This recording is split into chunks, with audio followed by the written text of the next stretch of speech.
Good morning, Raptor Freaks. Lexiot's here. It's Monday morning, and the Raptors are playing the Denver Nuggets, the champions, tonight in Denver.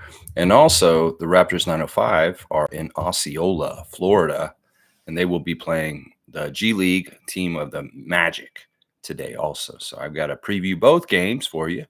And yeah, let's get right into it. First, the injuries for the game today in Denver. It's not good, and I'm gonna tell you, I'm very pissed off. First of all, I'll let y'all know in a second. Vlatko Kankar is out for the Denver Nuggets.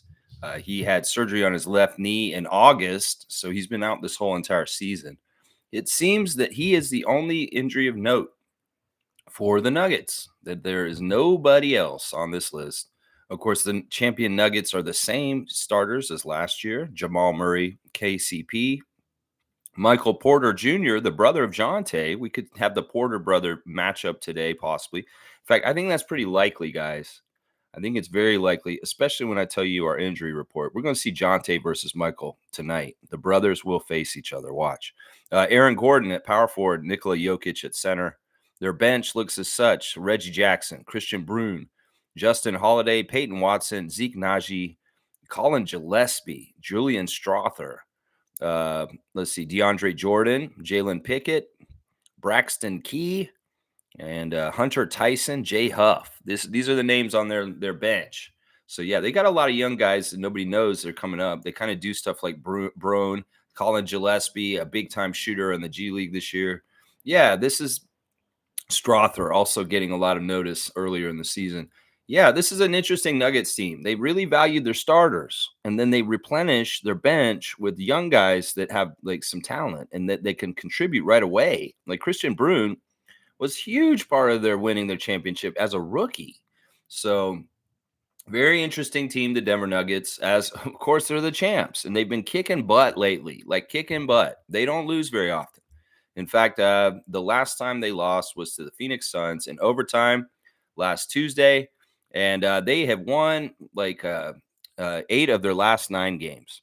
So yeah, this is a serious team. This is a big time team. They could repeat this year as champs. I wouldn't say that as being crazy. And yeah, it's Jokic, bro. We're playing Jokic tonight. Yikes. Our injuries are as such. And don't get mad. You're going to get mad like I did when I saw this. Scotty Barnes is out, of course, with a fracture to his left hand. He is out indefinitely. Jakob Poeltl had surgery on a torn ligament in his pinky in his left hand, and he is out indefinitely. Bruce Brown will not play yesterday. I don't know if he'll play today. DJ Carton, I'm pretty sure he's day to day right now. Who knows? I don't think he's probably going to play. This is what they're saying. This is current. RJ Barrett is listed as questionable today for a Denver game due to his illness, him throwing up the other day. So maybe he's not totally well. RJ's questionable for tonight. And yes, Chris is on the injury list from that bullshit that happened with Chris Murray. Chris Boucher questionable for today due to a bruised right knee. And that just pisses me the hell off. I said this yesterday in reaction to the game on Saturday night against Portland, that if Chris Boucher is on the injury list today, I would be pissed off at Chris Murray, and I'm fulfilling my prophecy, my promise that, yeah, I'm pissed at you, Chris Murray. Do we have another set of twins in this league that suck, that are fucking goons like all the other twins in this league? It seems like twins in this league are assholes. Twins in this league are thugs. Twins in this league are fucking like dirty ass players. Whether it's the Martin twins, the Lopez twins, the fucking let me think of some other twins, the Morris twins. Now we're gonna add the Murray twins to the fucking cheap ass, dirty ass twins in this league, because that's where I'm looking at, Chris Murray. The way you tackled Chris Boucher for no reason at all, the end of regulation in the game against y'all on Saturday night. You had no reason to make contact with Chris at that point, and well, you've injured our player, and he may not be playing tonight. So fuck you, Chris Murray, and by default, I'll say fuck you to Keegan Murray too. How about that? So yeah, Chris Boucher questionable tonight from the stupid ass tackle by Chris Murray. All right, let's see the referees. We'll start with the Osceola game. Raptors 905 at Osceola Magic. I believe that game will be at 7:30 like normal. And then, of course, the game later in Denver, I believe is what time? Let me just check the times real quick. The Denver game is at I think it's at 9. Let me make sure. And I'll make sure the time on the other game too. The Denver game is at 9 p.m. Eastern time. And the G League game tonight will be at, just so we can space them out and see if we can watch both of them. The G League game will be at 7. So that's pretty good. 7 o'clock, G League start for 9:05 at Osceola Magic, and 9 p.m. start for Denver. So we got a double header. We can watch both of them right in a row. Unless there's overtime, we should be able to see the whole 9:05 game pretty much before the Denver game. The referees for the 9:05 at Osceola Magic are Tyler Ricks as the crew chief, number 36. We got a double Tyler night, guys. Matt Rafferty is the referee, number 48, and Castine Evans, number 11, is the umpire. Those are your refs for the Osceola Magic game. That's Mac McClung and his crew down there. So we're going to see Mac McClung against the Raptors 9:05 today. Should be very interesting. All right, in Denver, Tyler Ford is the crew chief. So we got Tyler Ricks running the game in Osceola, and we got Tyler Ford running the game in Denver. Tyler Ford is a great ref for the Toronto Raptors, although this year we have lost every game that he has refereed for us this year. But historically, he's one of the best refs for us. He's in his 9th season out of Lima, Ohio. His favorite TV show is Yellowstone. His favorite movie is Remember the Titans. Favorite musician, Old Dominion. The favorite book, The Power of a Positive Team. His favorite meal is steak. He likes to watch Netflix. He most like to visit Ireland. And his bucket list is to play golf at Augusta National. Tyler Ford is that young hotshot referee that's on his way up in the league. In some ways, he's on the up and up. He's somebody that I actually really trust. If I don't trust Kevin Cutler or Scott Foster or a bunch of these other guys like Ben Taylor, in some ways, I trust Tyler Ford because I can tell he does things the right way. He makes calls down the middle, even when it's not popular or even when it has to do with big superstars and stuff like that. So hopefully we'll see more of that from Tyler Ford. He is the best referee for us today statistically. But like I said, we've lost 3 games this season. All 3 games he's refereed this year, we have lost. We win 63% of our games. He is a top 5 referee for the Raptors in this league. And meanwhile, the Nuggets win 61%.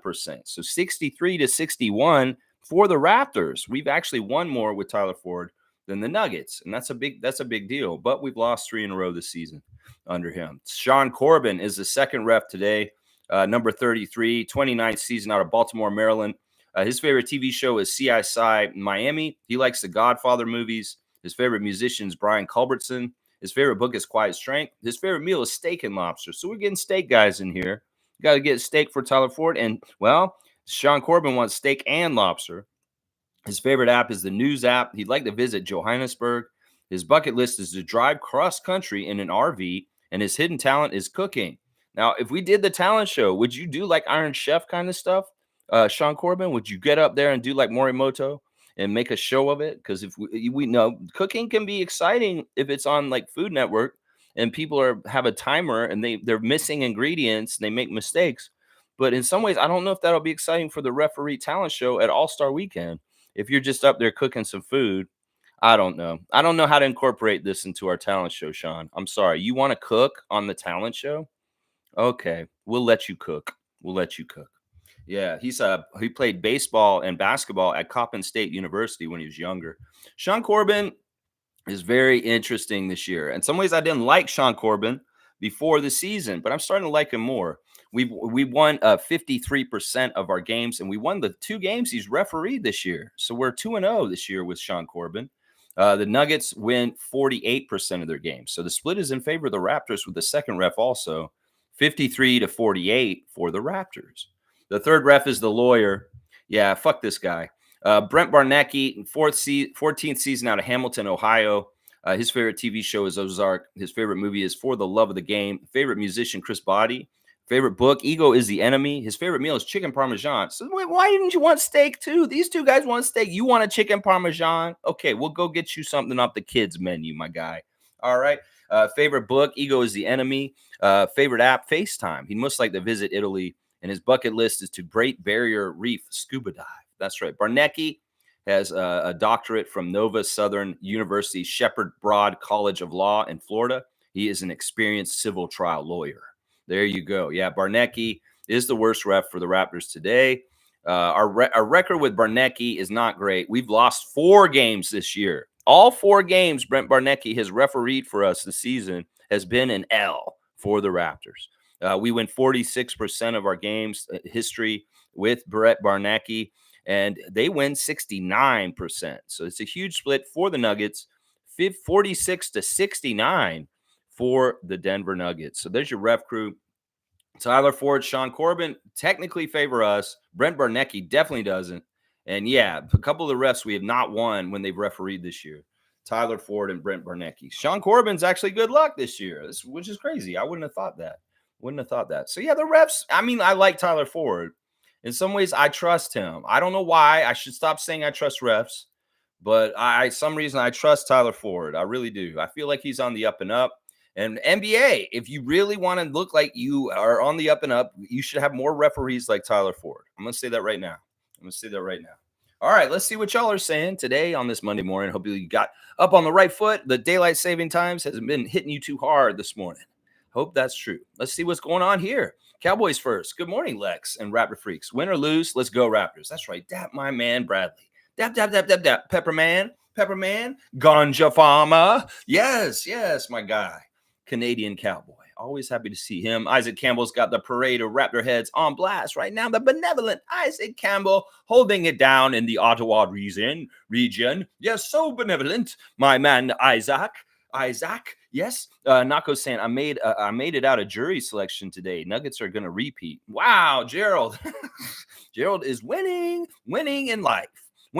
How'd you do that? Did you say something out of pocket in the selection process? You know, you can say certain things and be like, nah, not this guy. Yeah, there's certain things you can say that'll get you out of there real fast, real fast. What I said once when I was at jury selection in Florida I said, I'm Canadian. I'm not even an American citizen. Oh, well, you are not able to be on this court. Sorry. All right, good. Bye. I can go home and do my life. And I don't have to be sitting in here all day. It is an accomplishment. I mean, in some ways, listen, you should do your civic duty, young man. You should get in there and do it, if anything, to learn the lesson of how our system works. I have been in juries before. It's just I often tried to get out of them by just saying, I'm Canadian. Why do you ask me to come here? I'm not even American. I would do that, seriously. Yeah, I've seen other people use other techniques to get out of jury duty. Yeah, just saying really crazy ass shit that just disqualifies you. Yeah, you can do that. You can do that on purpose, seriously. On the down low, if you say some things disqualify you, well, they won't ask you to do it. They won't. They'll be like, yeah, we don't want this guy. And he's like, my brother murdered 5 people and I don't believe in the death penalty. Say something like that. And they'll be like, oh, we can't have this guy. You think the Nuggets are going to repeat? I don't like repeat champions in some ways, but if it's going to be a repeat with them, why not? It's better than a lot of the alternatives. So in some ways, if the Nuggets win again this year, I won't be that upset or heartbroken. It's much better than like a Lakers dynasty or a Celtics dynasty or any kind of big market bullshit. If they get another championship in Denver, I won't be upset at that. I really won't. If they can do it again, I fully endorse it. Trevor's saying, good morning, Raptors. Happy Raptors family. Happy game day. Let's do it and serve some nuggets tonight. That's right. This man wants to go to McDonald's, get that 12-piece McNugget and dunk it in the barbecue sauce and just eat it. Feast. Feed, eat, Raptors. Mwahaha. It is time for the classic cosmic card of the day. Since Commissioner J is here, it is the Commissioner Fund. Trevor J sent me a box in the mail. It is Cosmic Sports Cards, and we have the classic cosmic card of the day. And we're going to have to see what the player card of the day is. Out of this box, I'm picking randomly, picking with my fingertips and not looking, and just drawing and selecting a cosmic card out of this box blind. Let's see who it is today. Well, it is Liddell Eccles. I don't know if y'all know who Liddell Eccles is. He's a former Washington Bullet. This is a card from Upper Deck. It looks like the year is like 92. So here's a 1992 Liddell Eccles. That is our card for today. I can't really espouse on him too much. I remember Liddell, but it's much like Darrell Walker the other day. This is an era of the Bullets that just wasn't very good and really wasn't in the forefront of the league at that time. But he was, I think he was a starter. Yeah, he was a starter. He wasn't a bench guy. So I don't know. Liddell Eccles, the card of the day, Washington Bullets. Yeah, that's funny. We got a Bullets player. All right, the classic card of the day. Thank you, Trevor J, for commissioning the cosmic classic card of the day. Brought to you by Trevor J, Commissioner of Fun. There you go. There you go. Serve those nuggets up. Right. Make it a 20-pack. Dunk it. Get that Siakam dunk deal with the Siakam swirl, too. Dana saying, good morning, everyone. Thoughts on the Rudy Gobert fine? So stupid to me. Fuck Scott Foster. Fought Scoster. Yeah, this is all right. This really speaks loudly to a lot of things. The size of the fine is insane. You think about what Darko got fined this year for criticizing the referees. You think about what Fred got fined last year, the anniversary of him cussing out Ben Taylor just passed a couple days ago. Yeah, Rudy Gobert, this is the thing. He's been in trouble before. He's been in trouble before. He said stuff like this before. So his salary is really high. So they fined him $100,000 yesterday for his little. This is the thing, NBA. We're all not stupid. I can go look at the news of the fine for Rudy Gobert yesterday, and you go look in the comments section. And NBA, you will see everything you need to see about this situation. Y'all think you're so badass and high and mighty with your fascist ass shit. When somebody criticizes you in a truthful way that is true, you don't fine them for money like this. In some ways, what you're doing is what communist China does. NBA. Do you realize that? Well, it makes sense. Y'all are friends with communist China. Their bullshit of human rights violations and no free speech. Well, this is what y'all are doing. When you find someone for telling the truth, Scott Foster, telling the truth, and y'all see, this is the thing. Once again, I'll use the term "thou dost protest too much" in this situation. If y'all aren't guilty, this shouldn't bother you, bro. This shouldn't bother you. It's like, oh, you're just putting your fingers through air. That should not bother you, Scott Foster. The fact that it bothers you, it triggers you, shows that you're guilty. You fuck. Don't you understand this? You've acted like this. First of all, with Scotty, when he said this, and it was funny, we're in Denver, and I was going to tell you to myself this morning, if I see Scott Foster's name on the ref report for the Denver game today, I'm going to be like, what the fuck is this shit? Because we remember the last time we went to Denver with Scotty Barnes telling Scott Foster, you're cheating, and him immediately throwing him out of the game.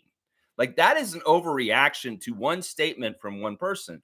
You are too sensitive to this because you are fucking guilty as fuck.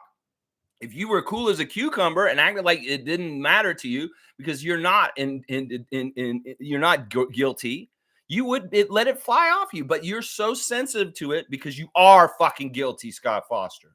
You are. That's the thing. Is like somebody said on Twitter in the comments under one of the posts about Rudy Gobert, says the hit dog hollers. And I saw that and I was like, that's such a badass Southern saying. The hit dog hollers. Yeah, they hit you with the car because you are guilty. Like, you don't holler like that if you didn't get hit. And I'm just saying, you are guilty. That's why this matters to you so much. That's why Adam Silver comes down so hard on Rudy Gobert. It gives him $100,000 fine. Y'all are so stupid. The penalties and coming after Rudy. I hate Rudy. I don't care if you fine him. I'm just saying it indicts you for being guilty. It makes you guilty because of the way y'all act about this. Luka's done this now, and Rudy's done this now, and both times y'all find the hell out of them. Why are y'all so sensitive to this if you are fucking so up and up and so great as refs? Listen, I was exactly right yesterday. Kevin Cutler, you look at the 2-minute report from yesterday from the Portland game on Saturday night for the Raptors. You motherfuckers did get that out of bounds call wrong. It's incorrect on the 2-minute report. The ball went off Anthony Simons. It should not be a jump ball. Why the fuck could I see it in the moment? I could see it in the moment during the game, and y'all are fucking don't want to go look at it on the video, and it is incorrect. It's so slimy and manipulative what's happening with this NBA at this point. And when Rudy Gobert goes like this, he is fucking right. He's right. Y'all gonna find him so much money, y'all look even more guilty. Seriously, what are you trying to do? Shut him up? What are you trying to do? Shut him up? Y'all should just not look at people that do this to you anymore. Because honestly, first of all, freedom and rights of people to express themselves. If Rudy Gobert wants to do this at Scott Foster because he thinks he's cheating, he should be allowed to. Because honestly, the players think y'all are cheating. The fans know y'all are cheating. And what the fuck are y'all doing? Y'all need to clean up y'all's acts. You should have fired Scott Foster 15 years ago. But you fucking kept him around, and he's been infesting the integrity of your game ever since. The stuff with him and Chris Paul is absolutely ludicrous. And then this fucking shit that continues to happen. It's just going to keep happening. We know y'all are on the take. We know y'all are fucking sports betting. We know you're fucking doing all kinds of shady shit, referees and NBA. So yeah, your fine of Rudy Gobert just incriminates you. It just incriminates you. If it wasn't a big deal, if it didn't mean anything, you wouldn't be like, oh, so funny, Rudy, pat on the back. Don't do that anymore.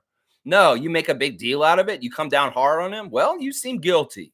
You seem guilty. And the public around watches the NBA fans, they can see right through this. They can see right through this. Y'all are guilty as fuck. And Rudy Gobert is right. And y'all are going to fine him $100,000. That's fascism. That is fascism. Sports leagues that fine people for being freedom rights, NFL, NBA, MLB, NHL, y'all are all fascists when you fine your players for freedom of expression. And I that's just the damn truth. It's anti-freedom. It's anti-democracy. The NBA. The NBA is more like China than it is the proposed theory of what America is. No, it's not freedom, bro. That's not freedom. When somebody can't do this with their hands, they get in trouble and they have to pay $100,000. Where does that money go, by the way? Where the fuck does $100,000 go? I don't believe y'all when y'all say it's going to charity. Why should I believe y'all? Y'all are liars. Y'all are cheats. Y'all are this. Why should I believe y'all that you're saying, oh, the $100,000 is going to go to charity? NBA, I don't believe jack shit that you say anymore because you're a fucking farce of a sports league. And Rudy Gobert, he may have tore this whole world down with a lockdown. With COVID, well, in some ways, he may be the catalyst for this too. If enough people start keeping to do this. Listen, I want fans to go to games. And when you see Scott Foster, you make eye contact with him. Do this to him. Do this to him. I think that fans across this league should do this shit to Scott Foster every single night he reps until he's fucking fired and out of this league. Seriously, do this to him. They can't find us in the seats. Let's all do this to him. This is not an obscene gesture. They can't throw us out for this. This isn't Dana's one finger salute. This is child friendly. This is child friendly. You can't get mad at me for doing this, NBA. You gonna throw me out of the Scotiabank Arena for doing this at Scott Foster? No, you're not. Not if all of us are doing it. It's not a good look if you start throwing fans out of the arena for doing this at the referees. Seriously, let's all start doing this shit. Luka did it. Rudy did it. Let's start doing it too. Because seriously, we keep doing this. We keep throwing it in Scott Foster's face. He's going to get all hot in the face, all red in the face. He's going to get all pissy. And we'll know he's guilty. Because only motherfuckers that are guilty twist and turn in the wind like that when people accuse them of shit that they are doing. That's right. So fans, you can do this across the NBA. Where's Scott Foster tonight? Let's go find him. I'm going to tell the fans wherever he is to do it. He's not out there right now. Ed Malloy is there. So in San Antonio tonight, do this to Ed Malloy. Do this to Ed Malloy. Whoever's at that fucking game, Golden State and San Antonio Spurs tonight, you get eye contact with Ed Malloy at court with his goofy running ass like this. Do this to Ed Malloy. Do this to Ed Malloy. Let's start this trend. Every one of those crooked refs, Ed Malloy, Scott Foster, Kevin Cutler, Ben Taylor, we're going to do this to y'all. When we see you at the games, the crowd should do this shit to them. Seriously, fans are already doing that. You are my heroes. Let's all do this. Let's make it a concerted effort across the NBA, all fan nations. Come at the refs and do this to them every single time we see a crooked ass ref like Scott Foster.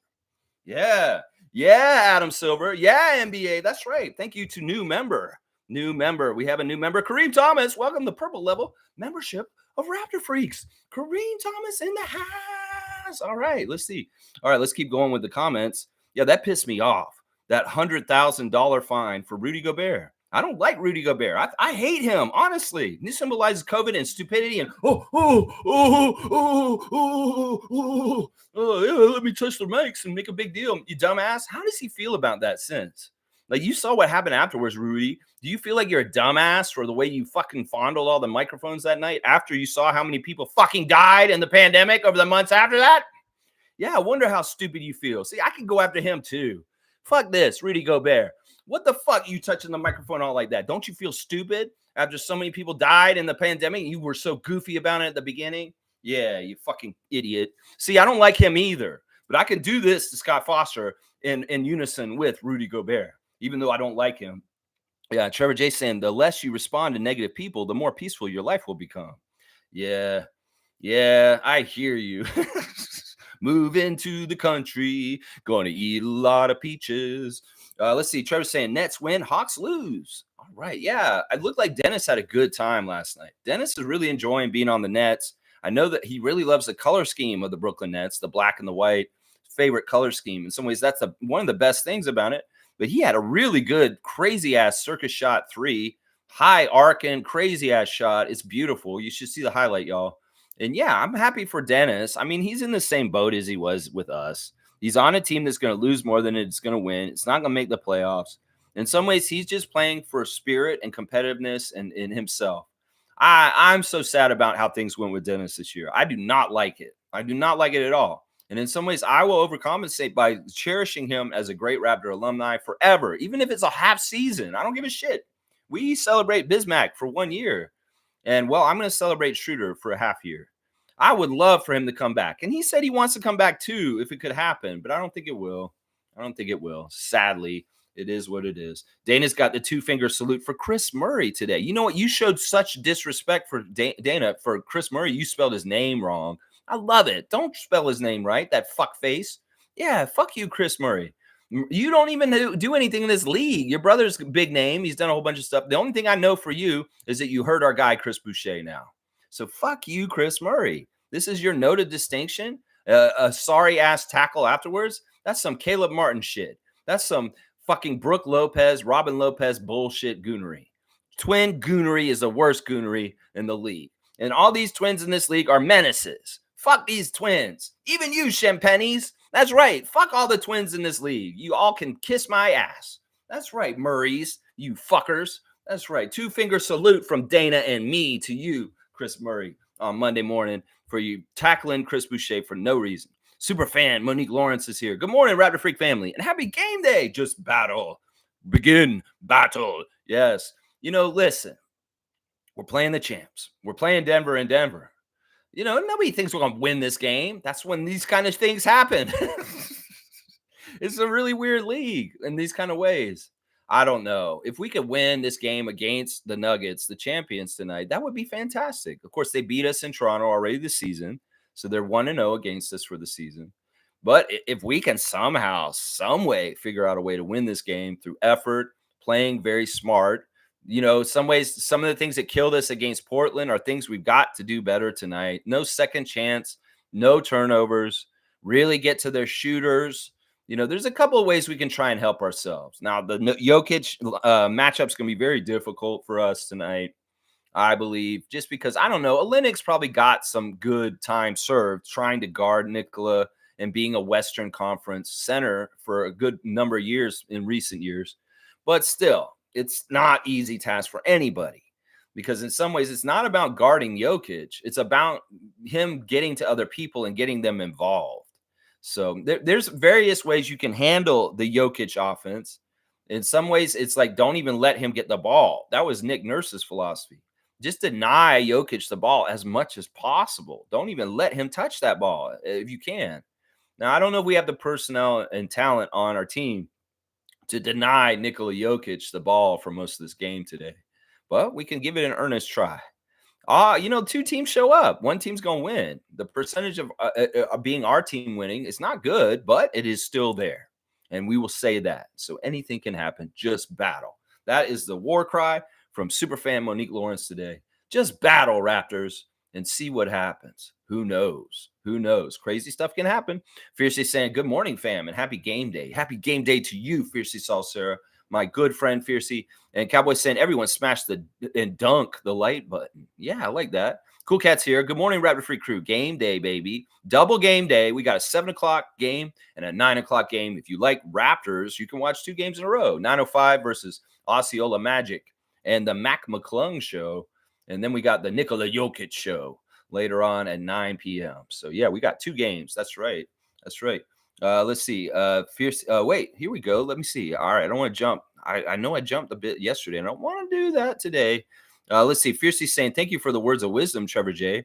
I agree. When people spread negative stuff on you, just live your life and focus on you. Ignoring the silliness will annoy them big time. Yeah. I mean, people going to talk. People going to go, let's give them something to talk about. Talking about love. Let's give them something to talk about. He just made out with a beaver on his show. What the hell is that? No, we can just make it silly, and it don't matter. It don't matter. Fiercely saying, Lex, although Chris kept on playing in OT at the last game, do we know his ankle is fine? It's his knee. He bruised his knee on the court. That's what happened. See, when Chris fell on him, when he tackled him, he bent his leg back weird, and his knee hit the floor, like the patella, the kneecap. Boom, hit that floor and it bruised, and he was holding it, and he was limping. And he did play more in the game. But at first, I thought he was going to have to come out and he wouldn't be able to play. Once again, these guys can play through pain on the night of the game. Jakob twists his ankle, he finished the game, and then he's out on the injured list. So even if guys keep playing in the game, that doesn't mean they're free from injury. And this is what I was worried about. They go in the back after the game, they look at Chris's knee, and there's like, your knee's bruised. And how does it feel? And, he says, well, it kind of hurts. Well, that's why he's questionable today. So it's his knee, it's the patella, it hit the floor hard, and the weight of Chris Murray pushed it into the floor. And that's why he's hurt. That is why he's hurt right there. Yeah. Fiercely saying, this season, many injuries after Christmas. Hard to predict these, but the post-All-Star injuries are definitely because teams play harder for the play-in playoffs, way more physicality and hungriness. There's a couple of factors contributing to the injuries this year. Some of it may be the new policy about playing 65. There may be more players that are playing in games this year that they wouldn't have played in when they were kind of hurt. And that may make them even more hurt. There's also, like you're saying, there's a little bit of an amp up of competition at this point of the season to do the stretch run for the playoffs.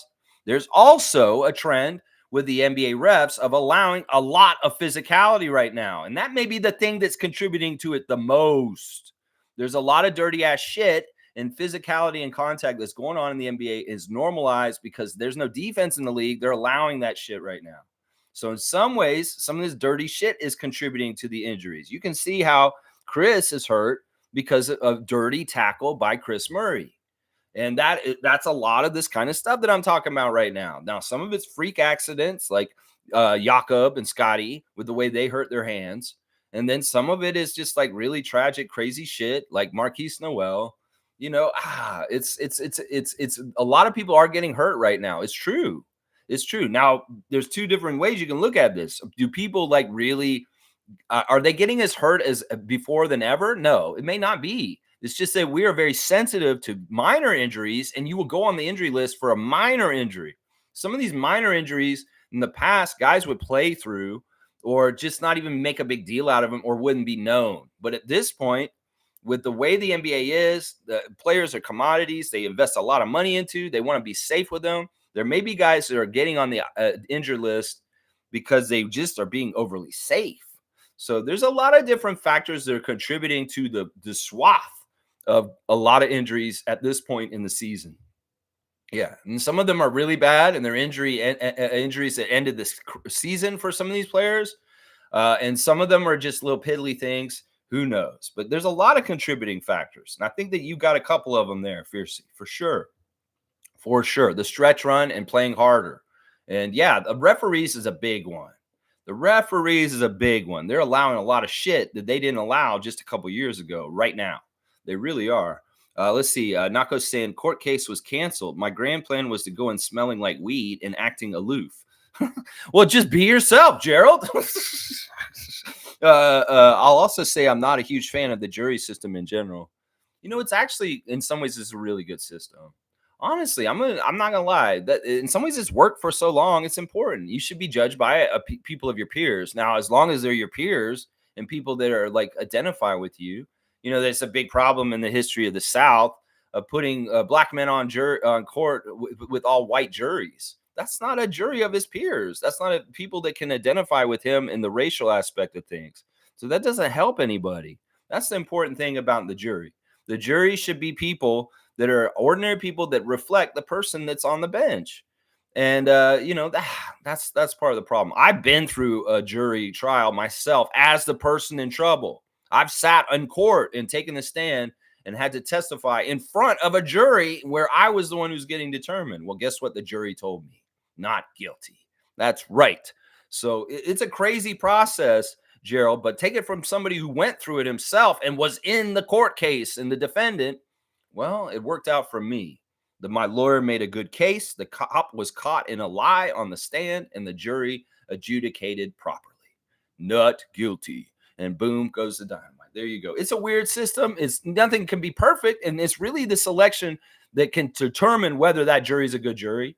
It's the selection that'll get it. But I don't disagree with your philosophies of trying to get out of it and what you're doing. That'll work. But although we know weed's legal now, that may not work anymore. Maybe they're like, yeah, we want a weed head on the court because he might have some interesting theories and ideas about things. Who knows, Gerald? But yeah, I'm glad you don't have to mess with that. And hey, do what you do, bro. My brother is here. Speaking of bros, good morning, freaks. Good morning, Carl Otts. I love you. I hope that you're having a fantastic time. I hope you had a great ski trip recently. And I hope everybody's good in the family. And I miss you, my guy. And I just hope that the weather's nice in Atlanta. And I'm looking forward to getting to see you guys at some point again, at some point in the year, whenever. I'm not sure. I don't know. Either way, I love you, Carl. And I miss you guys all the time. Fiercely saying, not sure hungriness is a legit word, fam. My bad if it isn't. I don't mind hungriness. I got that feeling of hungriness. Okay, Patrick Swayze. Hungriness. Fiercely self-serious saying, good morning to Carl. Yes. Fiercely saying, not a Gobert fan, but glad he made that gesture. Let's all do it. Seriously, NBA fans, let's unite across this league. Celtics, Knicks, Sixers, Nets, Raptors fans. Let's all do this. At the referees, the crooked ass ones. You know Scott Foster's crooked. Do this and say Tim Donaghy at the same time. Tim Donaghy. Do that. It'll fuck with Scott Foster. And he deserves it. Chris Paul will write you thank you letters. If you do this shit, fans around the NBA, let's do it together. Let's all unite. Fans united. There's a players union. Let's make a fans union. And the fans union across this league is sick of the referees being so shitty. We're all coming at you like this. In every NBA city tonight, do it in San Antonio to Ed Malloy. Do it, San Antonio Spurs fans. At the Warriors Spurs game tonight, do it to Ed Malloy. Do this to Ed Malloy every chance you get, Spurs fans. Let's be united. NBA fans united. Let's go. Yeah, that's right. Nako saying, Rudy should not have to pay that much. He makes enough, so I don't see this as a big penalty. But also, what are you doing with that money? Well, it's two things. It is that he makes a shitload of money. He is one of the higher paid players in the whole entire league. It's also that he is a repeat offender, and he's not learning. So that's why his fine is incredibly high compared to most people. Darko got fined $25,000 for his comments. Well, Rudy got 3-4 times that. So it is what it is. It is commiserate with his salary and also prior infractions, as the NBA put it. Yeah. Isaac saying, you legalize betting on games, but frown on players, even alluding to the consequences. How about stop using a kid's game to market gambling to kids during an affordability crisis? Boom goes the dynamite. You know what? I'm going to give a special points to Isaac Campbell right here, because holy crap. Yeah, I don't hear Isaac say stuff like this too often, but he's deadly serious. And this is Isaac Campbell coming out for real. You know what you're getting? You're getting a 10-pointer. I'm going to give you a 10-pointer for this, because no words have been spoken on this channel today that I want to hear more than this. It's like, what the fuck, NBA? Let me say this again. You guys are legalizing betting on games, but frown on players even alluding to the consequences. How about stop using a kid's game, basketball, to market gambling to kids during an affordability crisis? Yeah, wow. Isaac, succinct, on point, and yeah. What the hell? What are we doing with our society? What are y'all trying to do? Is this sustainable? Is this what you want? A bunch of gambling addicts? You know, we can have different scourges of problems, alcoholism, drug abuse. Well, let's just get a whole bunch of new generation of gambling addicts with the way we are fucking going about sports betting now. Yeah, this is what's going to happen. Sociologists and social psychologists are going to be talking about the epidemic of young sports gamblingaholics. And they're coming up. All these kids are going to be indoctrinated into it and normalized into it in a period of time where grocery prices and everything is not helpful or easy. These motherfuckers can get addicted to the high of gambling, and they may lose their shirt. Just like everybody does, they go to Vegas and they gamble and all this stuff. The gambling addiction is a serious thing. And y'all are going to make a whole generation of it just for the fuck's sake, just so you can line the pockets of some greedy ass, dirty motherfuckers in sports gambling companies? That's messed up. The Ford government is full of shit. Fuck you, Doug Ford, and your Ontario government. And fuck all the fucking sports gambling that's going on around the league in other places where it's allowed. If there's any places where they still don't allow it, well, you're a good place. Maybe you will do something good for your young people in your community. If you're a state that doesn't allow sports gambling still in the United States, kudos to you. If you're a province in Canada that still doesn't allow, kudos to you. You are saving your children. You care about your children. Yeah, these fucking people. What the fuck? Isaac, 10-pointer. 10-pointer. Seymour saying, we got robbed every game, every year. This is crazy. Boucher should have been awarded free throws to win the game. Tired of this BS. Yeah, that wasn't in the last 2-minute report, though. There wasn't anything saying that Boucher should have shot a free throw at the end of regulation for Chris Murray tackling him. There was nothing on that, which is bullshit. Honestly, if it would have been another team, it's quite possible they would have put Chris Boucher on the line if it was a more important team to the league. And that's the fuckery I'm talking about, Adam Silver. We can tell the haves and have-nots. We can tell the caste system of this league with the Lakers and the Celtics and the rest of everybody else. And I can honestly say that, you know, Chris Murray had tackled, let's say, Jared Vanderbilt right at the last second. You might have put him on the line to shoot a free throw to win the game for the Lakers over the Blazers in the same exact situation we were in on Saturday night. Yeah, I'm not going to deny Seymour and say he's crazy. We get robbed. We get all this stuff. Well, that's the thing. We have to be that much better. Does it make you understand the whole period of time when Kyle and DeMar were on our team building us up in the 2010s, just how much they were building up against, just how much we were winning and doing so well, how incredible that was, considering that was not the script the NBA wanted and they wanted to hold us down? Or is it that they've just started holding us down because we won a championship and they don't ever want that to happen? I don't know. Maybe it was a fair ride to the top with Kyle and DeMar and Jonas and Terrence Ross and all them back in the day. Maybe there was, but Terrence Ross has said on his Twitch that they were fucking with them too then. So I don't know. Is it worse now? Are they going to just totally hold us down and there's absolutely no possible chance? Because before we overcame that shit with Kyle and DeMar and all that, we overcame the bad whistle. That's how good we have to be. We have to be that good to win despite this bullshit. That's how good we have to be. Kareem saying Rudy best highlight this year was that hand gesture. Yeah, maybe. I mean, wasn't there some sort of weird fight with him too this year or something? Anything that's strange and not in the game is kind of good with Rudy. Nako is saying now this. I think the Thompson twins have been behaving. Oh, yeah, those are twins that I haven't seen enough of. They're very young, and one of them's been hurt most of this year. Yeah, I don't know. They seem like good guys. I don't know. Maybe I shouldn't say all twins. All the twins in the NBA are evil. I don't know. The jury's still out on the Thompson twins. We'll find out. Doctor, can't you see I'm burning? Thompson twins, yeah. Troy Henry saying, would be nice to get a win, but we don't have the size, but I'm still not giving up hope. You know, Troy, anything's possible.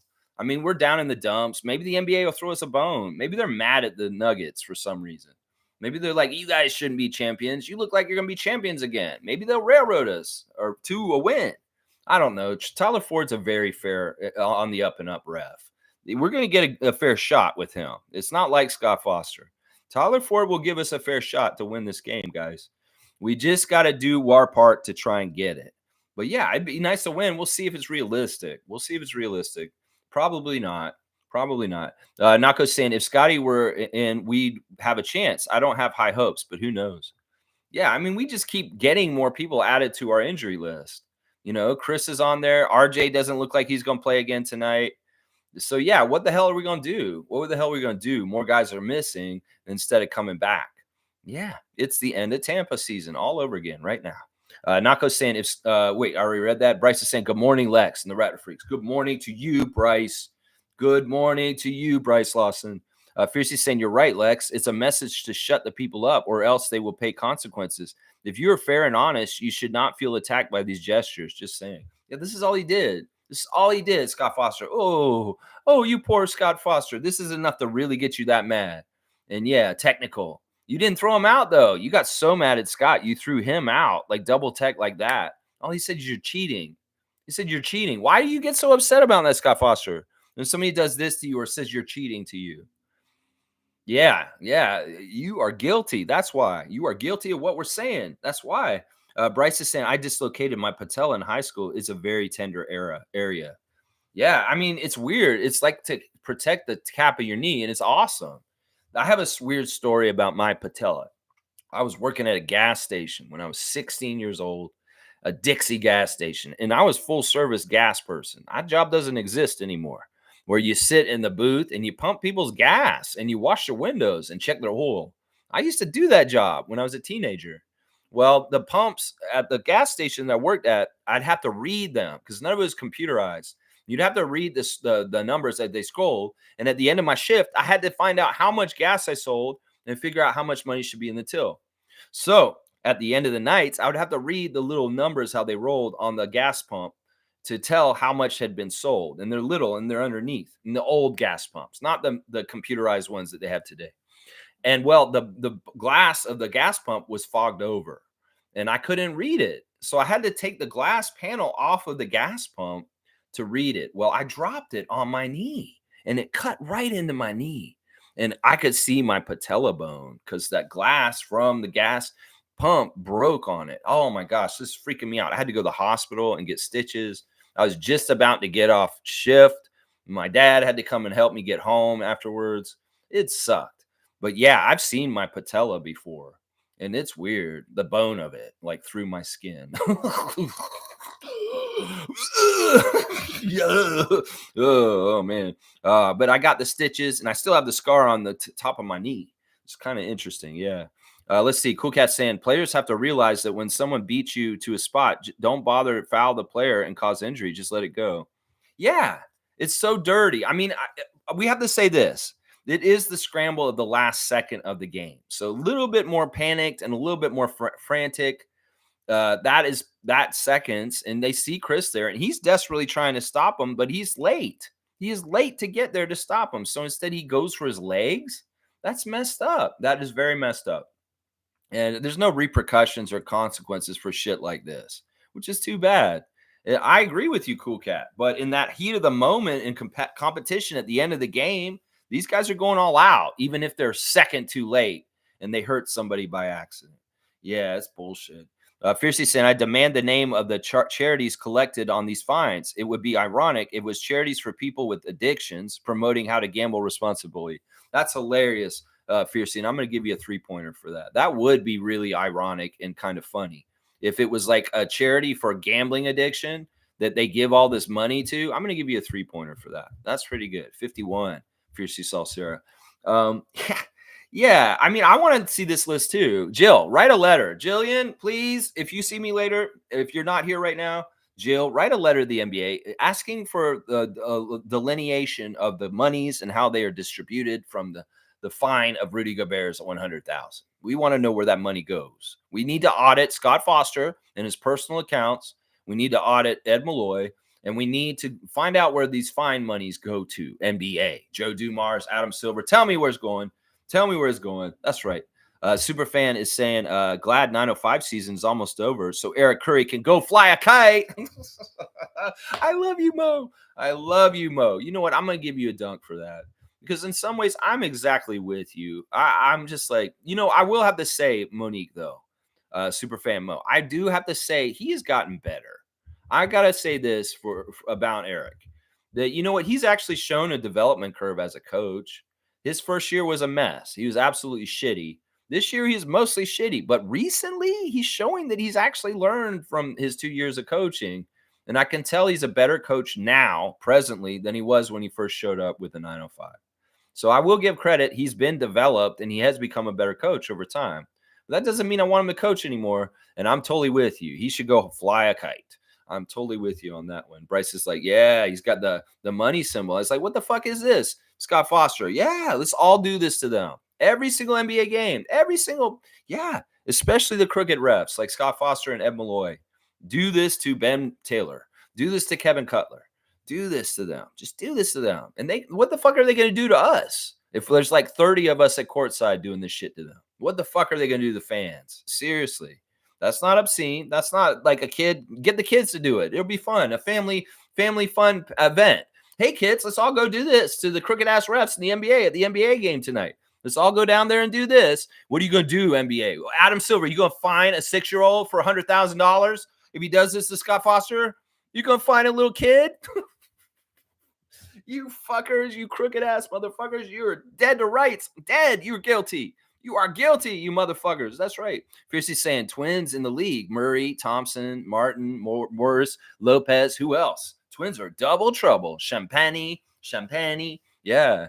Yeah, these twins. Ooh, these twins. Ooh, you twins. Chris Murray, you bastard. Cowboy saying, I'm a twin? Shit. No, you're good, Cowboy.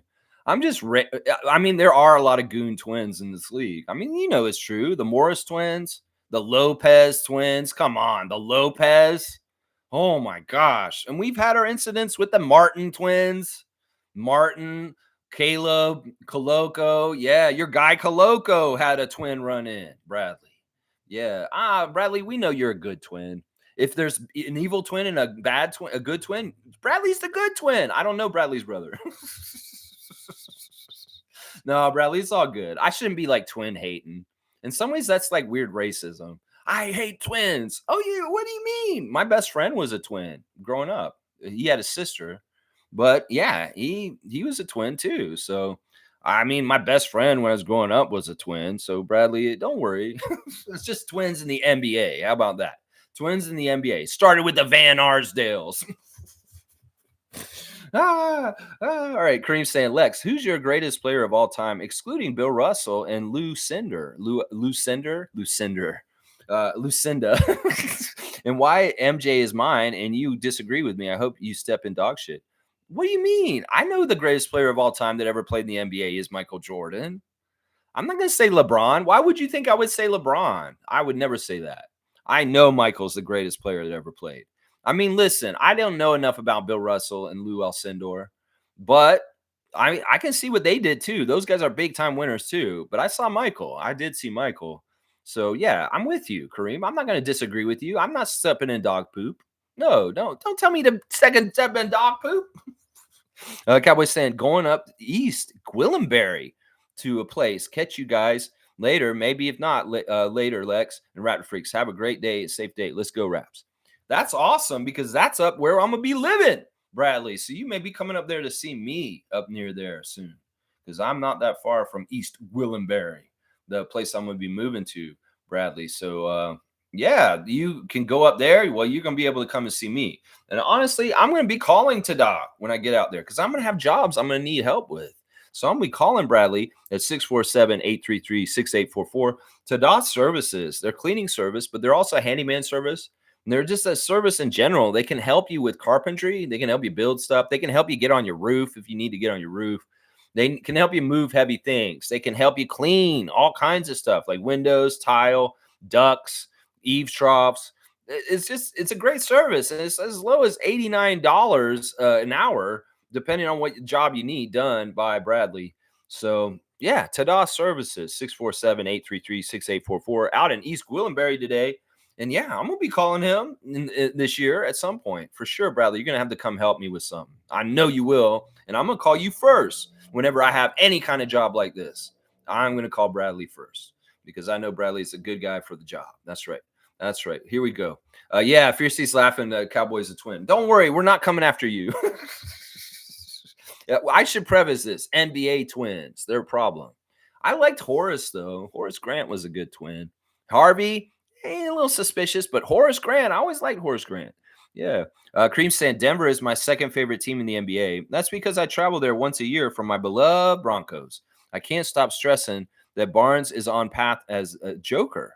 Barnes' stardom will start years 5 through 6.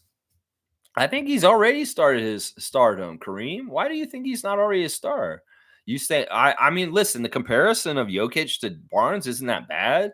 You know, it's weird. I've seen something this weekend on social media where they're saying a good player comparison for Nikola Jokic is the Great and One Superstar Escalade. Yeah, I don't know how many people are familiar with and One mixtapes and the cast of characters from that era of basketball, like the Professor. Yeah, well, there's a big, huge guy named Escalade, and he's big, like he's really big. It's amazing how he gets up and down the court with the weight that he carries. Well, he passes like Jokic, and they're trying to make him a player comparison for Nikola Jokic on Twitter this weekend. They're talking about Escalade's the most like Nikola Jokic. So go Google Escalade, and you can see who he is and see how he passes and see if you agree with the player comparison of Escalade and Nikola Jokic. I think it's kind of interesting. Now, I remember you said you were in Denver one time when you were on the stream, and I was like, oh, Kareem's in Denver all of a sudden. That's weird. And it's because he's a huge Broncos fan. And he's going to go there, and he's vicariously a Nuggets fan. It's kind of like me with the Spurs. That's his West Coast team. His Western Conference team is the Denver Nuggets, Kareem Thomas. So that's very cool. That's very cool. I respect that. That's very cool. All right, let's see. Kareem saying, my kids are Irish twins. My son is born in January, and my daughter's born in the end of October. They are definitely trouble. Yeah, I know this Irish twin thing. I listen, just because they're born the same year, I don't know. Irish twins. I'm talking about the real ones, the ones that come out together at the same time. I'm talking about those ones. I get it though. I guess that's the term twins, Irish twins. That's cool. Blessings. That's blessed. Carlos saying, morning, Raptor Freak family. Oh man, I got hit with COVID last week and it sucked. Oh yeah, Carlo, we hadn't seen you a bit and this week. Well, I hope you're feeling better now. Did you go through that whole thing where you couldn't taste or smell anything? Yeah, it's the kind of thing where it hits you, you know you're sick, and then like a really bad day will happen where you feel absolutely achy all over your body. And like in some ways you feel like you might be dying. And then you're like worried because you might be dying. And then you're like, it's really can play mind tricks with you, fucking COVID. But it's usually just like a day or two of that really, really bad achy. And it's weird because it like gives you shifts of like overly like achiness. And then all of a sudden you feel fine. Then there's over achiness all of a sudden again. It kind of goes like that. Hopefully you're gone through the achy parts, Carlo, and you're way, way on the other side of it and much better right now. Good to see you back today. Country Kong saying, Lex, the size of Rudy's fine shows how far the NBA is in cahoots with betting sites. As a Raptors fan, I've always suspected the league of shenanigans. But this year with betting and the IST, it made it clear. Oh, yeah. Like if they're trying to be more on the up and up in certain ways, they're failing. They are failing. In some ways, y'all just need to stop manipulating the games. Y'all need to just call it fairly. Y'all don't need to be seeing the numbers, the names, or the colors of the jerseys. It should be Team A and Team B, and you adjudicate the game exactly fairly. It shouldn't matter if it's LeBron James or Grady Dick. It shouldn't matter if it's the Lakers or the Kings. You guys should be calling the games exactly the same way, right down the middle, all over the place. And we can see that you're not.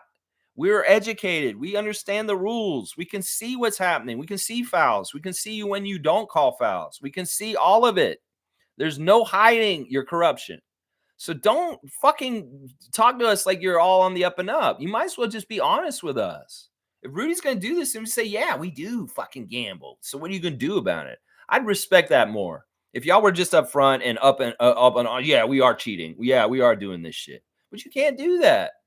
You can't because it will destroy the sport. So you're just going to destroy it on the down low and we can all still see you're destroying it, but you're not doing it honestly because you're not being exactly who you are in a bunch of fucking criminal, corrupt ass fucking league. And it's interesting that JP included the IST into this statement because he's exactly right.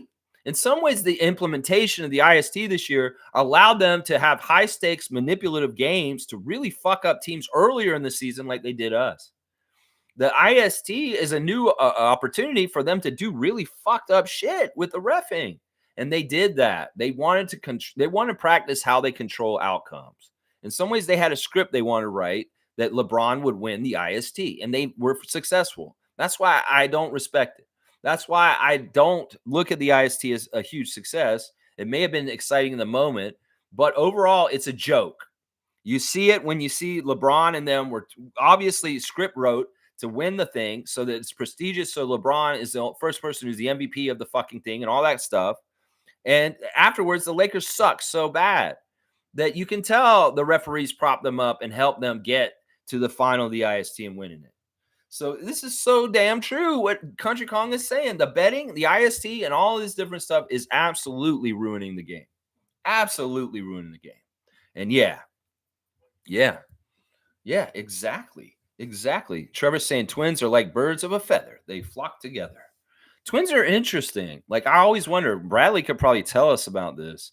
Do you have like an innate sense of your brother, even though you're not near him? Like, can you feel things? Like if he's seeing something, can you kind of see it in your head and you don't even realize it? If I was a twin, I would be testing this shit all the time. I would be like talking to my twin and doing all kinds of experiments. Like maybe we go on trips and we're not anywhere near each other. And there's some sort of like kind of talking about like, well, this is what I'm doing right now.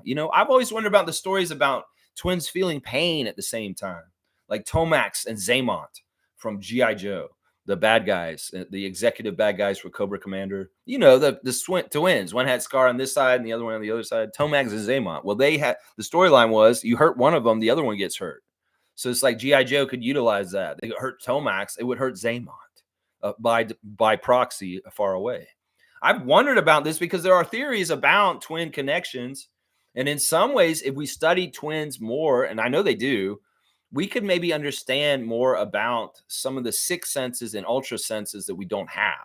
Because if it makes sense that twins that share the same like embryo and came out of the same birthing, that they have certain DNA and connections, and maybe there's even some psychic stuff. There's that kind of stuff. I really do feel like there's extrasensory stuff that we don't understand yet as humans. And maybe twins could be studied and figuring it out to a degree. Yeah, very interesting. I'd like to talk to Bradley about this and his twin phenomena that goes on. If he has any kind of weird, unexplained kind of things that he can talk about that him and his twin have experienced, that's always interesting. That's always interesting. Let's see. Carlos saying, yeah, very achy and feeling of dying. I'm okay now. Okay, good. Yeah, you had COVID. Yeah, I don't have to be a doctor to tell you that. You were very aching. You felt like you were dying. You have COVID. Yeah, that's it right there. All right, let me see what's going on with you guys since I've gotten to the end of the chat. I'll go ahead and do a recap real quick and see if I forgot anything. Let me see. There is something that I wanted to kind of talk about. Oh, let's do the birthday real quick. Today's Raptor birthday today, guys, is a special birthday. It's March the 11th. Today is the birthday of Fred Jones. Fred Jones is a former dunk champion for the Indiana Pacers, but also a former Raptor.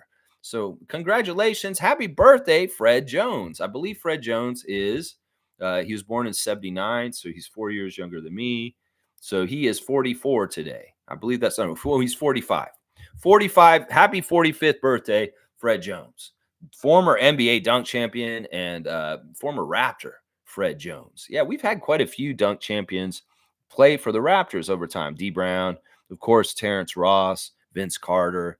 Yeah, Jamario Moon was in the dunk contest. We had a bunch of guys that were great dunkers that have been on our team. Well, Fred Jones is one of those guys. And we often forget about Fred Jones. He's more Pacers Nation, but he is a Raptor in our alumni also. So happy birthday. Happy 45th birthday, Fred Jones, former NBA dunk champion. That's right. Seymour saying, damn, Carlo, that ish still exists. Yeah, COVID is still out there. They don't want us to think that. There's a lot of people still living that way. I mean, in some ways, I'm still living that way. Like, I don't leave my house unless I need to. If I have to go get something, I'm not trying to mill around and the bunch of people at the Eaton Center and run around on the TTC. No. I ain't doing that still. Because in some ways, I understand this shit is still out there, even if they tell us that it isn't. And I still hear about stories like Carlos at this point. So in my lifestyle and the way I live and the things that I do, I can afford to do this. Not everybody can, and I understand that. But this is my choice. And that's part of the reason why I'm moving out the country too, is to lessen even more. It's not that I don't trust it, or it's not that I'm like overly phobic about pandemics. It's just that I study life expectancy and I study different things about life. And if you can avoid getting certain things, it will help your life expectancy. You will live longer. So I had one friend, like when the pandemic started in 2020, he told me he was kept collecting different variants of COVID like they were Pokemon. Like he wanted to catch them all. And I'm talking to him on the phone. He's like, yeah, this is the fourth time I've gotten COVID. It was like December of 2020. And I'm like, dude, you've gotten COVID 4 times this year already? What the fuck is wrong with you? Yeah, I want to get super strong to it. Well, guess who died in January of this year? Yeah, my best friend, one of my good friends. He was actually his birthday was the day before mine. We were the same age. And he went and he wanted to collect COVID like it was Pokemon. Well, he died in January. Died in January the 2nd of this year. It's sad. And I'm like, well, he's like he's crazy. He didn't believe that it was bad for you. He thought it was fine to get, and he wanted to become super strong. He felt that like, oh, my body will beat it, and I'll just become like super crazy immune. Well, he died on January of this year, and it's sad. It's sad. It's sad. So yeah, I'm just saying, man. I just want to be smart and safe. Yeah, yeah. Let's see. Seymour saying, "Damn, Carlos, that itch still exists. I didn't get the vax. I've been healthy through the whole thing and keeping my space. Washing my hands has worked in my favor. Dude, whatever you got to do. Listen, I won't tell everybody to go get the vax, although it would have been responsible to do. I'm not anti-vax, and I don't think that it's anything fishy. I think it actually does work, and it is actually exactly what it is. It's not what everybody in the conspiracy theory world thinks." But some people have gotten away without taking it because of whatever reasons, whether it's Matisse Thybulle and his bullshit, or it's Cowboy, Seymour just not taking it, partly maybe because he's in a rural community, he's not around as many people. I don't know. Everybody has their own choice. I won't judge Seymour for not taking it. You've been lucky. Be very careful and continue to do what you're doing. It sounds like it's working. But yeah, be careful. Be careful. Carlos saying, yeah, I was sick all last week, and then I took a test last night, and wouldn't you know, positive. Haha. So you got confirmation, but you knew. You knew in some ways. You probably already knew. Seymour saying, wait, there's 2 Canadian cowboys? Well, there's his brother. I don't know. He's Canadian. I don't know if he's a cowboy too. Probably. Maybe. Yeah. Stargate saying Damar was in the dunk contest 1 year as well. And so was Surge. Surge was in the dunk contest also. Yeah, we've had a history of great people being in the dunk contest. Tracy McGrady, he was in the dunk contest too with Vince. So yeah, we've had quite a few. Fred Jones, one of those other guys. That's right. Salute the Canadian Cowboy. David Saborin, thank you for your generous contribution yesterday. David, I'm so excited about learning more about soil and talking to you about it for sure. And we are definitely going to get you out there this year and let you see what I'm dealing with. So maybe you can give me some ideas and we can talk about things. I've kind of got a rough idea about areas of the property that I want to use and how I want to use them. But different kind of input from, you've been studying certain stuff. It's always good to have somebody to bounce ideas off of and get more ideas from. So I'm definitely excited about having David come out and check out the places I'll be moving to and seeing like the possibilities, and maybe he has some bright ideas too that he could share with me. We'll see. Seymour saying farthest north I've been in Ontario was Collingwood for a basketball tournament. OFSAA Collingwood. Yeah, that's not too super far north. No, yeah, that's kind of interesting. That's cool. Well, Seymour, man, just keep being safe and whatever you're doing in the warehouse today with your city slickers hat. It's awesome. All right, let me see. What else is there? Is there some other stuff I want to talk about today? I don't think so. I'm trying to remember if there's some sort of story other the Rudy Gobert thing, Chris Boucher. Yeah, okay. Let's do the recap real quick. The Nuggets do not have any injuries of note, really. Vlatko Kankar is out. He's been out the whole season. This is not news. He was out when we played them earlier too. But that's it. Everybody else is healthy for the Nuggets. So it's the full strength champion Nuggets against our lowly Raptors tonight. We'll just have to see. Some sort of crazy thing happens. Sometimes when you don't have anything to lose, that's when things happen. So those guys just need to play well, make a good showing. Don't humiliate yourselves. Don't lose by a crazy ass margin or look just really, really bad. Raptors, just play tight, play smart, play in a way that Darko asks you, and just try and continue to improve. If you guys don't win, we understand, but we want you to look like you're working towards and doing it the right things in the right way. That's all. We want you to perfect and practice the right way to play, even if it doesn't add up to winning. So that's all we want, Raptors, okay? The injury list is a grocery list. Scotty Barnes out. Jakob Poeltl out. Looks like Bruce Brown is probably out again today. Let's see. It doesn't say for sure. DJ Carton is day to day. RJ Barrett day to day, and Chris Boucher day to day. And that's all like the knee for Chris. RJ Barrett may be still throwing up, and DJ Carton's ankle was twisted, and he was on crutches last week. So we'll see. It may be that all these guys are out. In this case, who would start for us? Well, last time they started Grady in the place of RJ Barrett, and they start Oshai, Emmanuel, Gary, Oshai, Kelly Olynyk. But I could see them starting Jordan Wara this next time. We could see that happen. Or maybe they go big.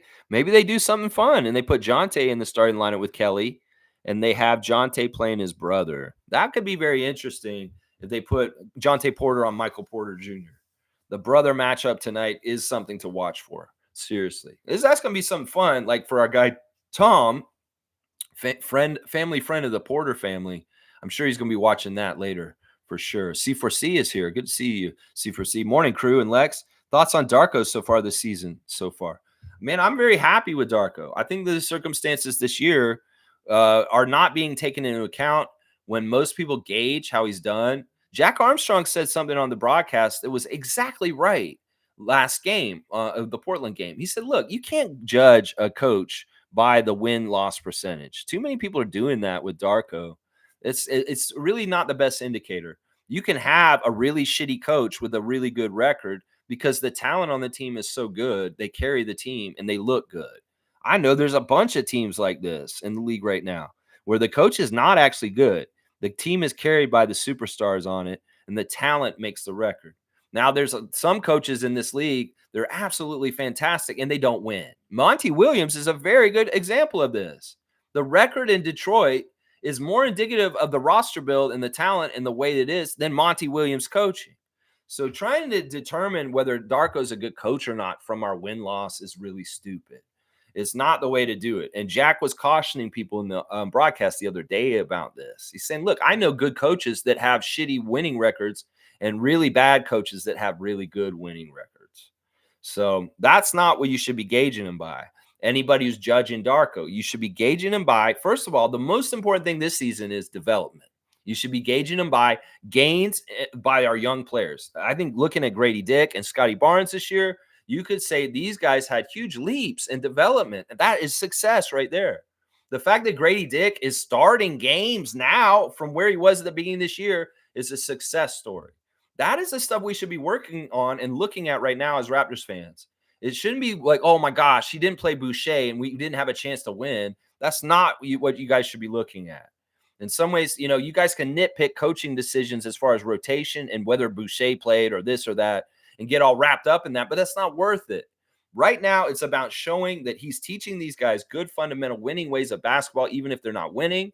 And if we see development in individuals on individual basis, these are things that are signs he's a good coach.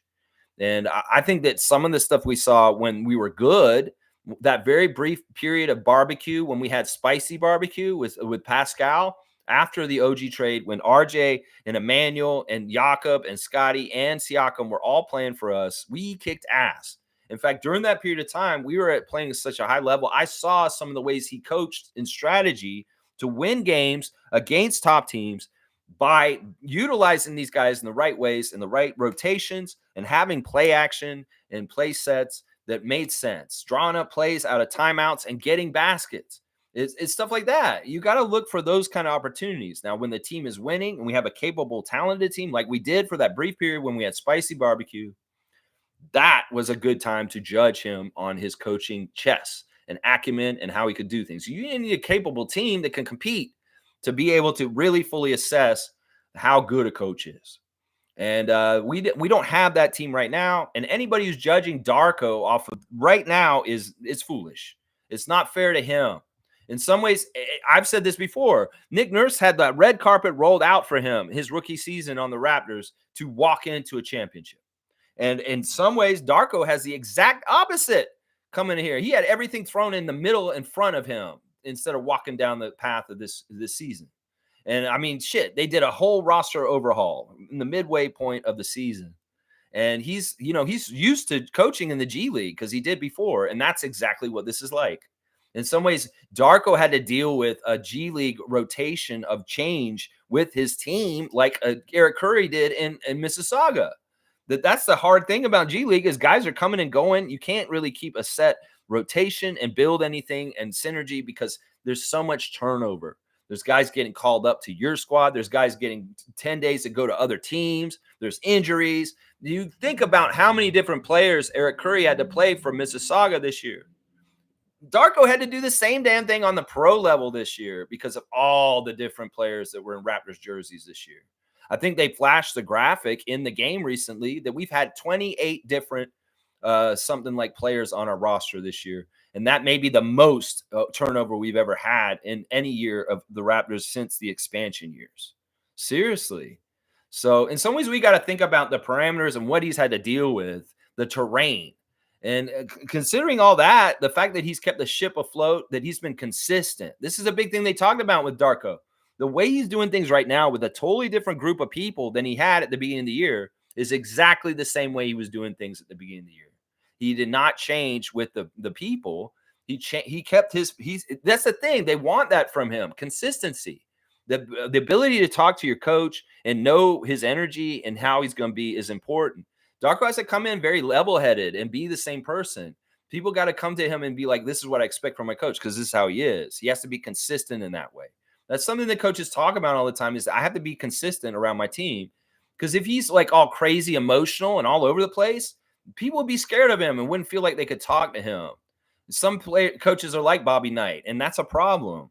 Well, to be a player's coach and have the trust of the players, he has to be the same person every single day when he shows up. And in some ways, that's something he's done extremely well this year. And I give him a lot of credit for because of just how much change this year has been and how difficult that has been. It could have been real easy for him to get frustrated and be a little snappy. But no, he's been the exact same way this whole entire year. And that shows a maturity and an understanding that the coach needs to be consistent all year. So that's a huge accomplishment that nobody's going to talk about maybe other than me. And Raptors Nation needs to understand that about Darko, that he's been consistent this whole year in a very inconsistent year with all kinds of craziness going on. So I don't know. I can make the case why he's a good coach. There's a lot of reasons why. A lot of reasons. And we don't need to judge him until we're up and running with the right talent and competing against the high-level teams. Right now is not the time to judge him. Some people too easily will look at the rough draft of this first year and want to crumple it up and throw it in the trash bag. No, don't do that. You got to let your coach take to your team. And he hasn't done anything to lose the players or the trust of the front office. So he shouldn't have lost the trust of the fans. That doesn't make any sense. If Masai and Bobby are happy with the job he's doing and say he's doing a fantastic job, the players like playing for him and they say, yeah, he's a good coach. We know from the inside because he's teaching us and I can feel it's getting better. Then why the fuck should the fans have a problem with him? That's the thing I would say. Now, if there's problems in other areas with him, in other ways, I will talk about them. Listen, I went off on Nick Nurse by the end of the year. I will turn on my coach, but there's no reason to turn on Darko right now, is what I would tell people. Casual fans that just look at the standings, fans that only care about wins, that don't really look at the whole scheme of what is happening right now, well, they'll be dumb and they'll turn on him and say negative things. But they're just ignorant and they're casuals. They don't know what they're fucking talking about. So that's the thing. You want to be a casual and just make snap judgments about this year and Darko's coaching. You go ahead. You show yourself as not being a very educated fan is what I would say to them. Yeah. All right. There you go. Boom goes a dynamite. There you go. Yeah. All right. Let's see. Seymour saying Darko gets a B minus. I'm hoping he gets better with rotation. I think that's a fair grade for him. Seriously. I think that's a fair grade. I'm not going to say he's an absolute perfect. No, there have been mistakes by him for sure. Everybody's going to make mistakes on every job they do in any field. In some ways, you can't be absolutely perfect. But I will say that, yeah, I won't give him an A. I think that I'm with Seymour. His grades are pretty much my grades too. Pretty much like around a B. He could be way better. And he probably tell the truth and say that's true. That's probably how I feel about my season too. I could do way better. Yeah. C4C saying awesome analysis. No problem, my guy. My pleasure. I enjoy really good questions. And I love having the opportunity to kind of expound and kind of illuminate subjects like this. I feel like this is a huge hot topic discussion is whether Darko's a good coach or not. And I feel like, once again, people just have to be more educated on basketball and the situation that we're currently in. that in some ways it's better that we lost to Portland. The more I think about it, in some ways they did us a favor, even if they're railroading us. In some ways, Bobby Messiah are such badasses that you know what, we won on Saturday night, even though we lost, because we have a better chance to keep our pick. In fact, I was looking at this morning. I can check on this day to day now. I found out where to look for this, guys, and I can tell y'all our percentage chance of keeping our pick right now exactly. I can tell you exactly what it is. I found the sheet on Basketball Reference. In some ways, you guys want to look at it yourselves, I'll show it to you guys. I'll put the link up on the, hang on, that's not what I wanted. Stop, drop. Oh, no, not. All right, hang on. That's what I want. I want to cut that or paste, copy it. All right, I'm going to put it in the chat. You guys can go look at it, and I'll talk about it right while we're looking at it. All right, basically, this is the odds for your draft lottery position. And right now, you can see the Raptors are in 59% to make the 7th pick. Now, that's what we're talking about. It's 7 and up, right? If we're 8, we're no good. So let's look at this and say the percentages for 8, 9, and 10. We got 10, 2.1, and 0.2%. So that's like 13% chance that we won't keep the pick. So currently, right now, we have a 13% chance we won't keep the pick, and then everything else is we will. So that's pretty good. I have to say, what's 13%? That means it's a 82% chance that we will keep. No, wait, 87% chance that we'll keep the pick. So that's pretty good. 87% chance right now that we're keeping our pick from San Antonio currently with where we are and things with the odds for the draft lottery. I may check this almost every day going forward because I know where to look for it now. And that's pretty damn good. 87% chance to keep our pick right now, guys. So, hey, that's all. It's all good right there. David's saying Darko is the best head coach in the league for development. That's all there is to it. Desmond Bain would probably agree with you and tell you you're exactly right. Jaren Jackson Jr. would probably say you're right. You know, there's people in this league who would probably say it. Scotty may be telling you that. It's the damn truth, too. Yeah. Fiercely saying shitty coach with winning record equals Doc Rivers. Laugh out loud. He didn't even start the season with them. Good coaches with bad records, Pop and Monty. Exactly. You going to tell me Greg Popovich is a bad coach just because you look at San Antonio's record? There's too much of a history to prove you wrong. That's what I'm saying. So let's not judge Darko this year because of the turnover on our roster. Nobody could coach this team the way that it's been changed so much in a very easy way. Let's just trust me on this. Yeah. Wayne's saying, let's just enjoy the journey. That's right. And y'all are riding with me, so it's going to be fun. We're going to make this a fun journey, and we'll laugh and cry through all the victories and losses together. Yeah, we're going to get back to that top spot in some sort of way. We're going to get back on that horse, and we will be a power in the East once again. Trust me, Scotty will make that happen. Scotty will make that happen. Seymour saying, I'm not high on Monte. He bumps heads with his players like Ayton, Cam, and Mikal Bridges, Detroit, and Ivy. Yeah, that's true. I mean, maybe this is something we need to watch out with him, that he hasn't gotten along with a lot of players. But is it some ways the people is it the players or is it him? I don't know. It may be him because it's more often that. Could be. I think he's a good coach, though. And I know that Darko would agree with me from his time working with him. I think that that's a good example, though. It's like that team's not going to win no matter what. But does that mean Monty Williams is a bad coach? He may not be a player's coach. That's for sure.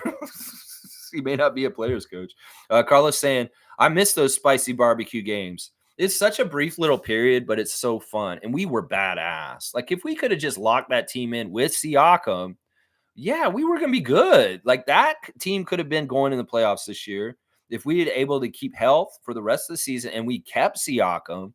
A lineup with those guys in it, IQ, Scotty, RJ, Jakob, and Siakam, that is a nasty team. And it's too bad that the Siakam stuff, he had to move on, because I really liked that addition of spicy barbecue. When Siakam was still here, it was nice. I loved it. Yeah. Fiercely saying, yep, 28 played under Darko. He's been working with what he was given. That's a lot of turnover. Consider that we normally teams only have like 18 players all year. Maybe there's some switching in and out, but we've had so many different players all year. So much turnover. In fact, I think this is the most players that played for the Raptors in uniforms over the course of the year more than Tampa even. In Tampa, we had replacement players and stuff because of COVID. That's pretty crazy if you think about it. That's pretty crazy. Superfan saying W stream Lex.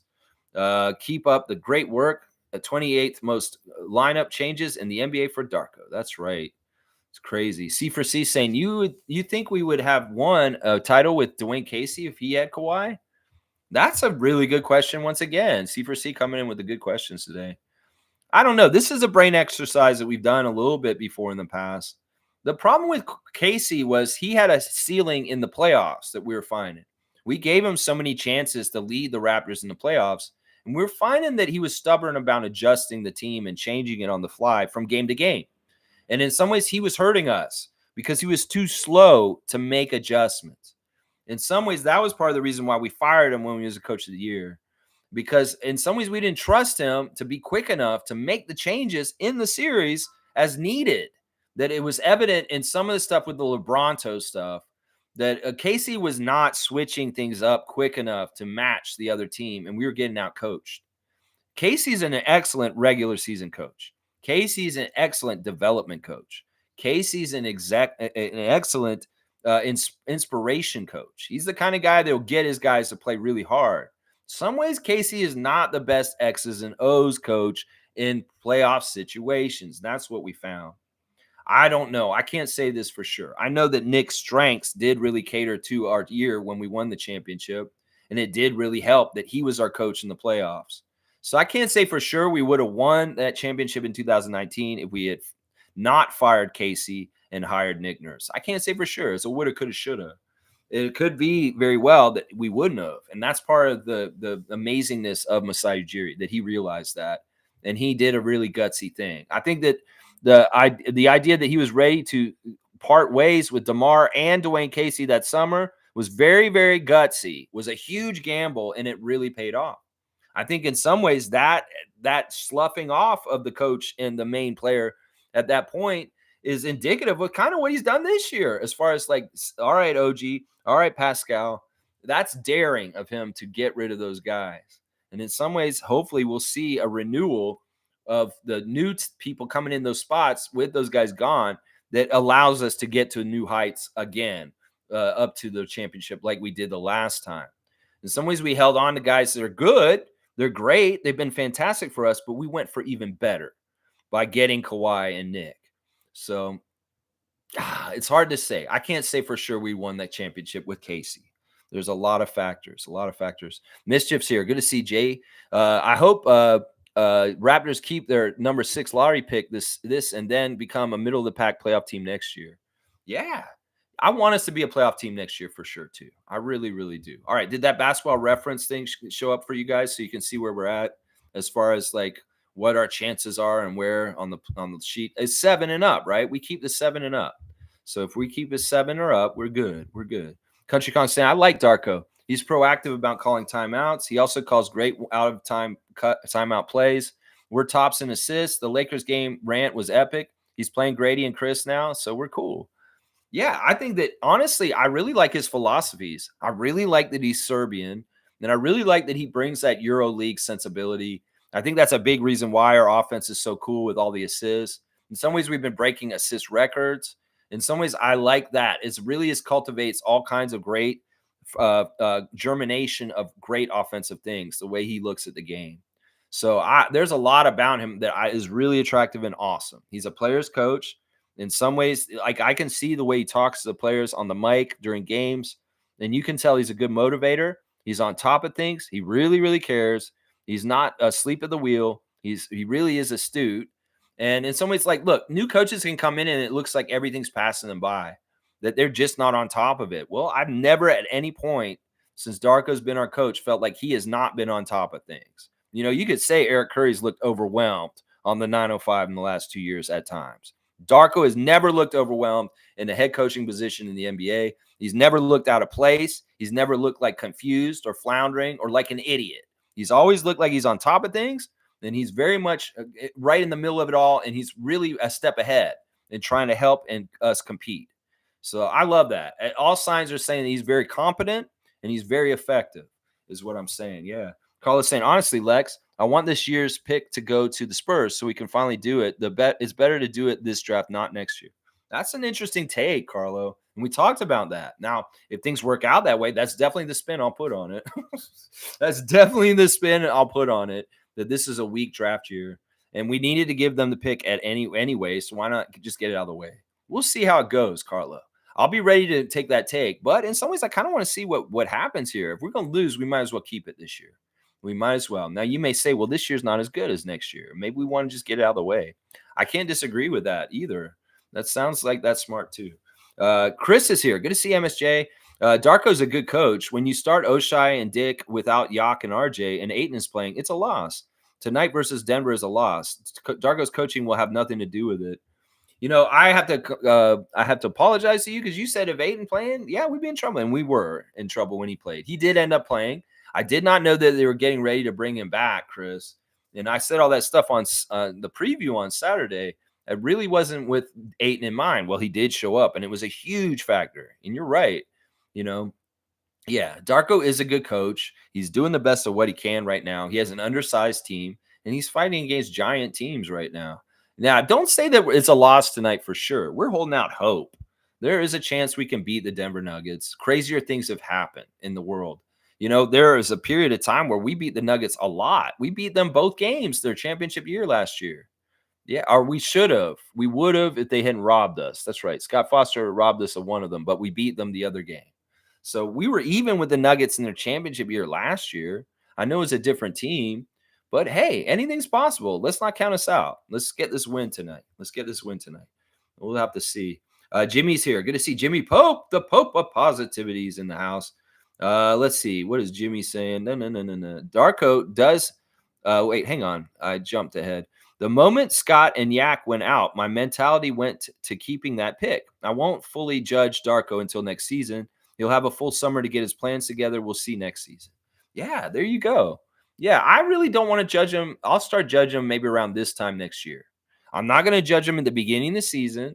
I'm going to judge and see where we're at around this time a year from now. That is going to be kind of, and I want, even if he's not exactly where it is, I'm going to be very protective of him no matter what, because I understand look, coaches do not grow on trees. Good coaches in the NBA that do the right things do not. There's not very many good coaches in the NBA, actually, honestly, on the down low. And I feel like Darko is a really good coach.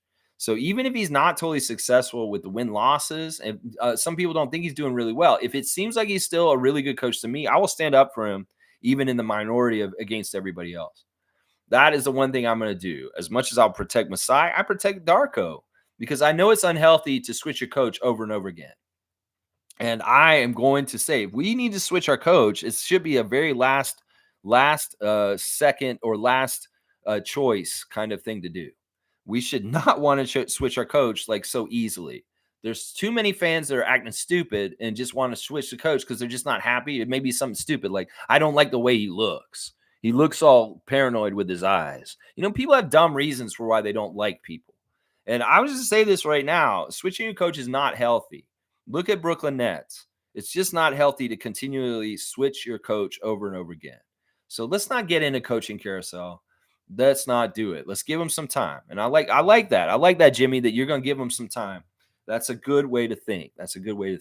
David saying the fact some fans are questioning Darko's ability given the circumstances absolutely blows my mind beyond belief. Well, I'm going to say this also. As much as I've told people to go into Celtics spaces and undermine Joe Mazzulla's control of that team as a coach, yeah, this is what other people are doing. There could be Celtics fans coming into Raptor spaces trying to say Darko sucks, fire him. That's what it could be. I'm going to say this. If you're a real Raptors fan, don't ask for our coach to be fired. If you are not a fan, well, you can go ahead and say it, because I'll just think that's what you are. That you're a fan of another team coming in and gaslighting our fan nation and coming to our comments acting like you're one of us to try and get a popular sentiment when we're in trouble and in a bad place with our record. And you hope that you'll get some traction in Steam, because that's what they want. They want confusion. They want the coaches carousel. As much as I want Joe Mazzulla to be undermined and questioned about whether he's a good coach, they want it too. And in some ways, their forces and the people that believe them are Raptors fans that get duped by fans of other fan nations that come into our spaces. And they're like, yeah, he's right. Darko sucks. Well, you idiots. You just got fooled by a Celtic fan telling you to hate our coach because that's what they want you to do. They want you to hate him. It's just like I said, there's PR campaigns out there, just like there are against Trudeau, Biden, Trump, politicians, against sports personalities, whether it's coaches or GMs. They want fan nations to turn on them, and other fan nations will manipulate in social media because they can be there too. It's like virtual. Everybody can be in a Raptor space. They don't have to be Raptors fans. They can come in and fucking do subversive shit in that environment. And if some of our fans are not as educated and not very smart, they will follow bad ideas from other fans. So I would caution Raptors fans, if you're for our team, you support our team, and you don't listen to negativity, you don't fall in that hole because you may be listening to Sixers and Celtics fans and you don't even realize it. That's what I'm saying right now. It's an important thing for people to understand where the information's coming from. And it's not healthy or good. In fact, I'm going to say this. My campaign to get Joe Mazzulla undermined has not worked. The Celtics are obviously the juggernaut in this league this year, and he's been very successful. But I'm not giving up on this because I know there's a second season. There's a playoff season. And last year, Coach Joe was shown up by Eric Spoelstra in the matchup between the Miami Heat and the Boston Celtics. He was out-coached even. I'm going to tell you right now, even if he played so well this season in the regular season, even the Celtics are the best record at the end of the year. If he fails in the playoffs, my narrative will still come through. That's right. And I'm going to predict this. If the Celtics don't win the championship, everything is a failure otherwise. And he's not going to win the championship. In fact, he's going to fuck up because he's not a good coach. And the pressure of the situation, of the high drama against a good coach like Spoelstra, he will lose. He will lose, and he will be exposed as a bad coach in the playoffs. So I'm fully predicting this still. The Celtics look so good right now. It's fool's gold. They're going to fuck up in the playoffs, whether it's Jason and Jalen doing what they do. They could get all the way to the finals and lose to the Nuggets again. I could see that. Well, it was the Heat that got the finals because they didn't even get there. So I'm not going to bury the whole line that Coach Joe is a shitty coach because I'm going to see him in the second season. He may have done a great job in the regular season. And my theory that either Sam Cassell or Charles Lee would be taking his job because they don't feel like he's the best coach on the bench, that Sam Cassell or Charles Lee may be a better option, went out the window this season, but it may not totally in the second season. That maybe in the offseason, Coach Joe's can't, and they elevate Charles Lee or Sam Cassell at that time. I'm telling you, the second season, Coach Joe will get out-coached. That's right. There you go. You love it, don't you? Jimmy's saying Darko does need to get some things figured out, but overall, I like his vibe, and it seems the players like him. That's the most important thing. You know what? The most important thing is Scotty likes him, and he does. He's very bought in. I could tell he's excited about this. In fact, if Scotty shows up on Twitch this summer, I'll talk to him about Darko. I'll ask him straight up. I'll say, what's going on with you and Darko? What? It seems like there's such a love affair here. You guys look like you guys are like really vibing. He's like, man, I love that coach. He's really got my back. And also, he has a really good idea of what he wants me to be and the plan for the years to come. And I am so bought in. I think it's amazing. I really want to do it. He really encourages me. This is the kind of shit he probably would tell us on Twitch this summer. I hope I get the opportunity to interact with Scott this summer. And if I do, we will tell you guys what we say. That's what we did in past years when Scott would be on Twitch and we'd be on there talking to him. Well, you get the full report here. And there's nothing like asking the guy straight up himself directly. And we will, if we get that chance this summer. We will. That's right. David's saying, yeah, I'm sure there's a lot to learn as a coach in your first year. Well, some people are trying to make the argument he's a great assistant coach, but he's not a good head coach. Y'all are fucking wrong. Y'all are absolutely wrong. This guy's an excellent head coach. He carries himself like a head coach. He really, the thing that's most astounding to me about Darko in his rookie season as a coach is the respect he has around the league. Most rookie head coaches, everybody kind of tries to punk. Nobody has respect for it. I'm going to say this right now. The referees have more respect for Darko than the average rookie coach. In some ways, he demands the respect from the refs, and they give it to him. In some ways, it's the way he carries himself professionally. They respect him. Some young coaches that come in, they may not get respect at all. They may get shat on. The refs will really disrespect them. Darko demands the respect, and they've been giving it to him. I can see it. That was one of the things when we did the coaches search that I had in the criteria of who we hire for a new coach for the Raptors has to have the respect of the referees. And Darko has had a pretty good respect with the referees overall. Now we've gotten shafted, we've gotten bad calls, obviously, but I feel like the respect is actually pretty much there. And also the respect among the other coaches too. He's obviously loved by a lot of the other coaches in this league. Billy Donovan, Monty Williams, Greg Popovich. All these guys have glowing and loving things to say. Taylor Jenkins, everybody who's worked with him at some point loves Darko. So that's what I'm saying. He leaves a wake behind him of happy faces and people that love him, and not people that are like, he's an asshole, I hate him. That's a sign right there that fucking he has a good reputation with everybody he's worked with in the past. That's a sign right there that he's a good coach there too. So, you got to look at it. He had instant respect with the refs and the other coaches. And that's not normal with rookie coaches in the NBA. I'm just going to say that right now. Yeah. David, there's a lot to learn. Yeah. Carlos saying with Mathurin injured, I think the Pacers pick will be in the teens. So even if we lose our top pick, it won't be that bad. This is something I didn't even think about, Carlo. That's right. Benedict Mathurin's injury could change the pick that we got from the Pacers. That's absolutely right. You're absolutely right. Chris is saying, look at Nick Nurse. The Sixers can't beat the best teams. Only reason is Joel is out. You can't coach enough to make up for that. Serves Nick Nurse right, as he knew leaving for Philly would help his coaching. It's right, as he knew leaving for Philly would help his coaching. Punk. Okay, yeah. I mean, that's an interesting situation. They had a very low scoring game yesterday between the Sixers and the Knicks. One of the lowest scoring games in recent years. It's definitely going against the trend of what we've normally seen recently. It was a gutsy, grinded out Eastern Conference Classic, which the Sixers won against the Knicks. The Knicks didn't have enough in that one. Where's Milbester? Yeah, I unfortunately saw that, but it was Kyle Lowry and them grinding it out, doing a Nick Nurse kind of grinded out defensive, low scoring affair. Yeah, I wish y'all had beat him, Knicks. Come on now. Yes, sir. Dap, dap, dap. Jimmy's saying he did have to deal with a whole lot of hardships as a first-year coach with the trade rumors and the eventual trades of our key guys. Whole new team compared to the beginning of the season. Think about this. There's more than just that. He dealt with a center that was supposed to play for us that got put out for health reasons and may never play again, that was supposed to be in the picture. He had his favorite guy come in to run the team, and he told him, you're going to be part of our future, being the FIBA MVP, and that went out the window. So he lost his guy that's kind of his avatar on the court that he really trusted. It's like Nick Nurse has Kyle Lowry. Well, Darko had Dennis Schroeder. And in some ways that was difficult, like losing Dennis. The death of his friend that coached for the Golden State Warriors, that's a difficult situation emotionally in the middle of the season. This has been a very extremely difficult rookie year for Darko. I mean, if anybody had this in their like 5th or 6th year coaching, this would be a difficult year, regardless your very first year as an NBA coach.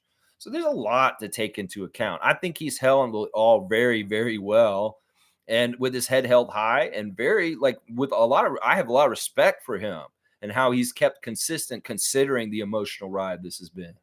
Considering it, yeah, definitely. Randolph saying, game day blessings, beloved Raptor freaks and informative gang. With grateful hearts, let's be a blessing to others and help make this world a better place.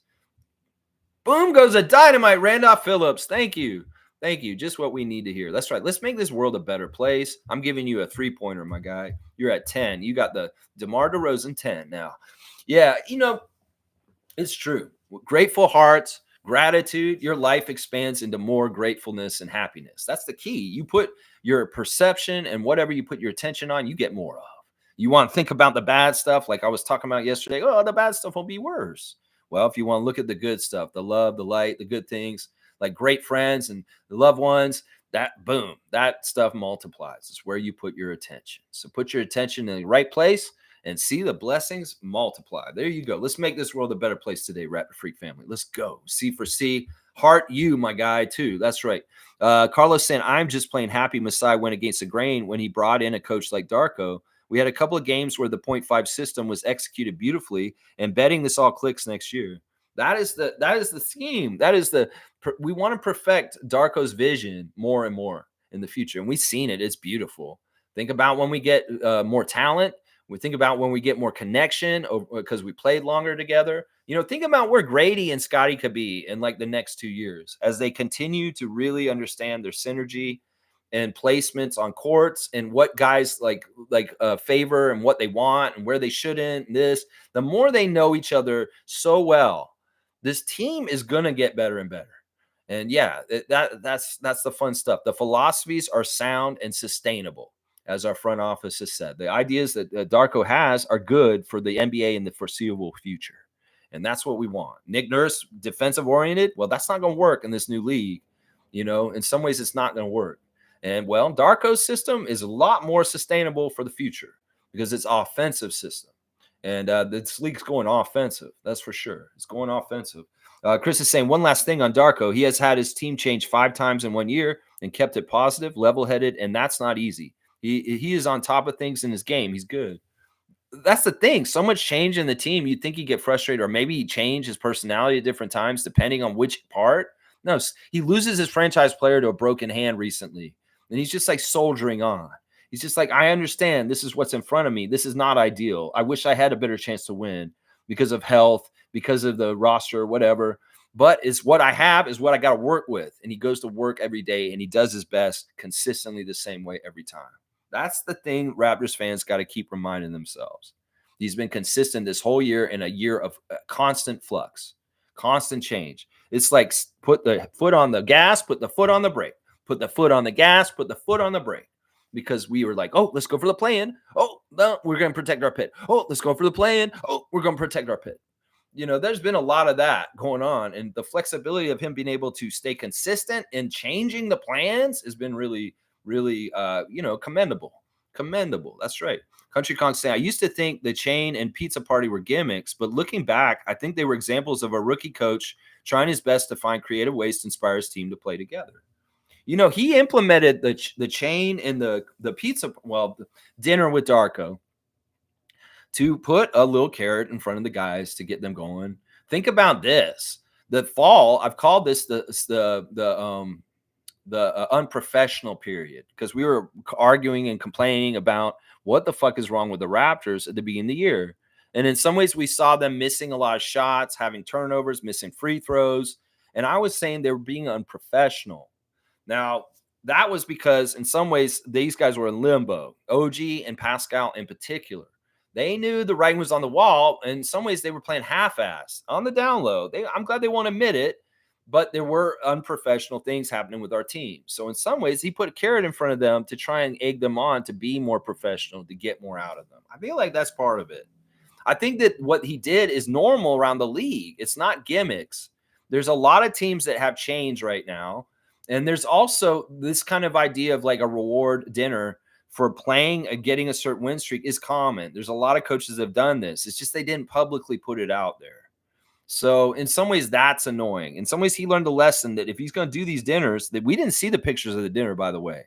They went underground and nobody heard about it. And some people were saying it was a pizza party, but we never confirmed whether it was actually a pizza party or fine dining like he actually promised. And the pizza party was never actually real. It was just some bullshit. If it was a pizza party, it was for the press. The fine dining was for the team and when they got it. And it's none of anybody's business to see that fine dining. But yeah, these gimmicks, as you said, they're utilized by everybody in the league. It's not uncommon for them to be giving dinner reward to a team if they get a certain accolade. And the chain is all around in different places. I think the Kings have a chain. I think the Grizzlies have a chain still after Darko left. So, these aren't gimmicks, and they do really entice guys. And some of these guys are competitive. They used to do the shooting game after practice with Dennis and Otto and those guys. Well, any kind of way you can compete in the game and get competitive guys more competitive, well, do that. Put a little reward in front of them. It's a really smart way to get more out of guys. Yeah, David's saying very good, very good, very good. Yeah, Carlos saying that epic Darko rant. Hang on. It jumped. Was so beautiful to see, too. This guy is so cunning, not losing his head on game and then let it all out on the post interview. Well, he gets on the refs in the games, too. I love that. He's feisty, and he fights for us. In some ways, I don't want to push over coach. I don't want a coach that's like okay with us getting disrespected. He gets in there and he argues stuff. I feel like we've been more feisty and talking to the refs in general with people like Garrett Temple and the players on our team and Darko all being involved. I see Jama, I see James Wade getting on the court and talking to the refs and politicking for us too. So we've got a lot of different voices working on the refs right now, maybe more than we did before. It was Nick and Kyle maybe in past times, but now it's like the coach and a lot of the coaches, other coaches, and the players are all in the ears of the referees. So I like that. We are not pushovers. We're not going to fucking be disrespected. We'll stand up for ourselves and we will argue till we're blue in the face till they hear us, is what's going on. Yeah. Stargate saying, but what position will we be picking in the draft? At this point, I don't trust the league as far as I can throw them. The lottery is rigged and the NBA doesn't want us to be too successful. Well, we just got to hope and pray that they do this on the up and up. I mean, in some ways, why would they let us get Scotty at 4 if it's so corrupt? We got to see. We'll watch with open eyes, Stargate. And if it seems like there's any funny stuff, we'll try and figure it out.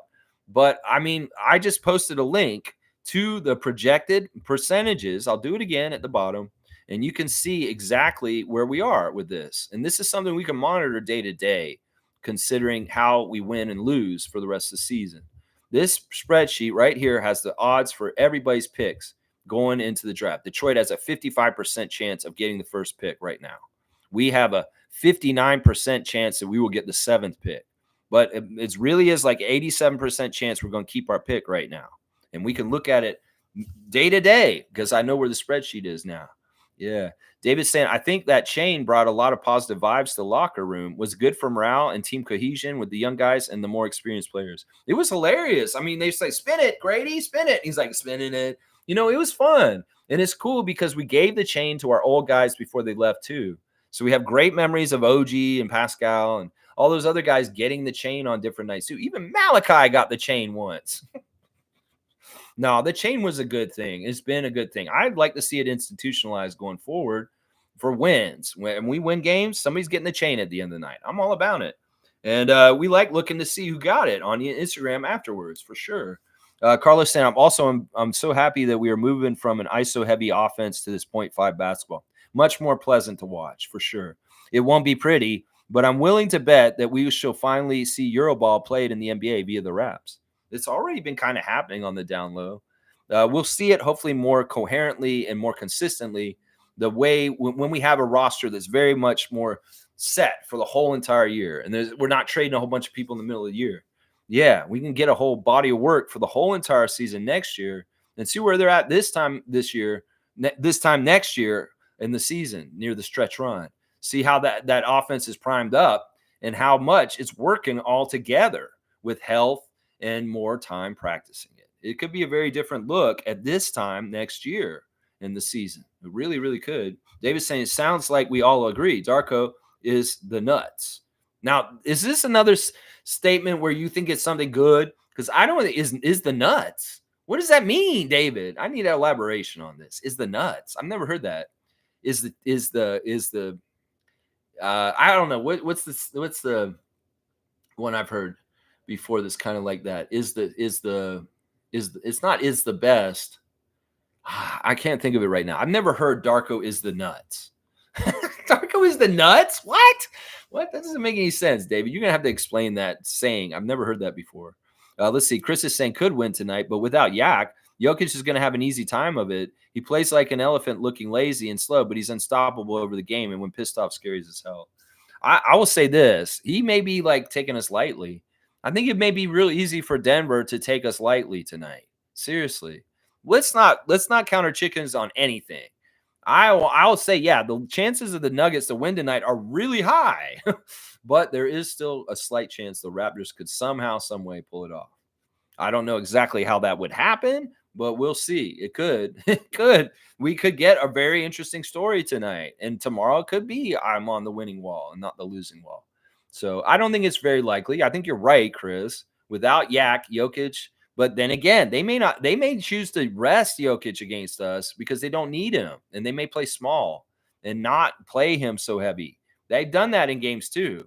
where if Jokic is not totally necessary for them, they'll go and explore other guys. And Jokic may only play like 20, 25 minutes this game.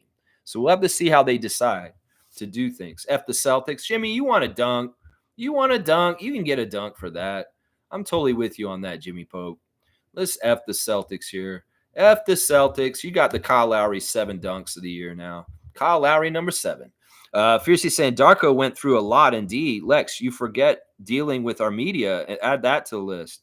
Well, in some ways, that's a joy because he thinks they're idiots and he's really on top of that. He really does deal with them very well. He doesn't fall into any of their traps and he's set them in their place and he's corrected them at times too. But yeah, all right, I'll add that to the list, Fiercey.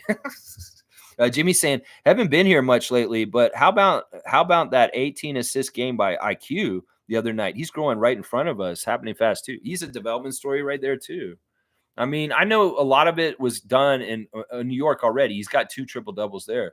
He's going to get one with us, and his role is expanding. It's a love affair right now between Emmanuel and Darko. Because Darko's just saying Emmanuel's balancing his own scoring and assists extremely well right now. In fact, he says he's not making any mistakes deciding which way to divert things in the moment, each moment. He's really smart about taking his shot at the right time for himself and really smart about when it's the right time to pass and get it to other people. That 18 assist game was fantastic, Jimmy. And that stat line he had that game is a very rare stat line that only Hall of Famers got. So, is he a Hall of Famer? That's what you got to wonder. All right, we're at 11-11. Make a wish. Let's say the Raptors are going to win against the Denver Nuggets today. Beat Jokic. Why not? Let's figure it out. All right, I did the wrap-up already. Our referees for tonight, there's a G League game first at 7 o'clock.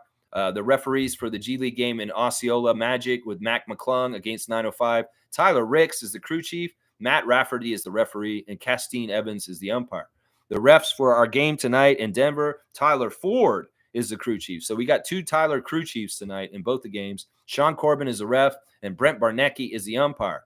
Tyler Ford and Sean Corbin both favor the Toronto Raptors, and Brent Barnecki, the lawyer, he favors the Nuggets. Just so y'all know. That's your ref report recap. Happy birthday, Fred Jones, former slam dunk champion and former Raptor. Happy 45th birthday. There you go. There's your Raptor birthday. All right, y'all. Thanks for watching me today. Hope you got everything you need to know to get you ready for the game tonight. Look out for that main event marquee matchup. I keep forgetting to do it. Ladies and gentlemen, welcome to the main event marquee matchup here in Denver, Colorado. Tonight, we have a great matchup between brothers. That's right. In this corner, it's going to be a battle of brotherly love for the champion Denver Nuggets, Michael Porter Jr. And in this corner for the Toronto Raptors, it's younger brother, Jonte Porter. And today they're going to be doing all the crazy brother activities where they kind of smack each other and wedgies and wet willies and all the stupid shit that young brothers do in fighting. They're just going to have a little slap fight between brothers. That's right. It's a brother fight, just like Step Brothers, Will Ferrell, and John C. Reilly. Yeah, it's just going to be a goofy little fight between Michael and Jonte, the Porter brother marquee matchup. That's right, baby. That's right. Beat the champs. Beat the champs. Denal's asking me, what do I think of Xavier Pinson? Well, I've only seen him briefly and not for very long. For some reason, he has not been playing for the G League all of a sudden. I think it's because he got hurt. He played like 1 or 2 games. He looked pretty good in the first game he played. Then he didn't play very much in the second game. And then I haven't seen him since. So I can't opine on him too much, Denal, because the body of work that I've seen is not that extensive. But he has shown up to 905, and he did have 1 good game for them so far. But he really hasn't been playing. I think he's hurt. I don't think he's been playing in the last couple games for them. So I'll pay attention and be on the lookout for him because I know that we did acquire him on the 905. But I don't know where he went. It's like he showed up for a couple games, and then he just hasn't played the last few games. So I don't know what happened with him, honestly. All right, y'all. Thanks for watching me. That's right, Jimmy. Let's beat the champs tonight. Anything is possible. Keep your heads up, Raptor fans. We are in this mode that we are in right now, and it's just what it is. In some ways, let's just enjoy the journey, as people have said today.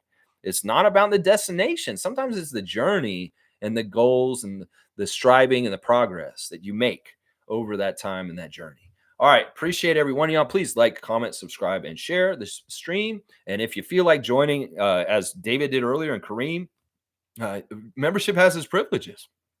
No lie. All right, y'all. I appreciate y'all. And once again, let me just remind y'all, if y'all want to meet the Larry O'Brien Championship Trophy, I'm not going myself. But if anybody else wants to go this week, tomorrow and Wednesday, they have it down at the NBA Courtside Restaurant for people to go and get pictures taken with it. You just have to buy a buffet and sit down and eat, and they'll allow you to go meet the Larry O'Brien NBA championship trophy. It is in our city at the NBA Courtside Restaurant tomorrow and Wednesday. So you can just go down there, and if you buy a buffet meal, you can take your picture with it. I'm telling you all that for your information. So you can go down there yourself if you can. I'm not going myself. I've got a picture of me with the Larry O'Brien. In fact, you're going to see it very soon in the corner of this stream picture when they do the closeout. You'll see me with Larry from the year we won the championship. I went and saw Larry on 4/20 of 2019 at a NBA event here in Toronto. And then we won him a couple months afterwards. So I met Larry before we even won him. But yeah, go get your picture with Larry if you feel like it at Courtside NBA Courtside Restaurant downtown on the Queens Quay, not far from the Scotiabank Arena. Dap, dap, dap, da, dap, dap, dap. Let's go Raptors. Let's go and beat the champs. Let's go Raptors. We can beat them. I believe in you. Let's go.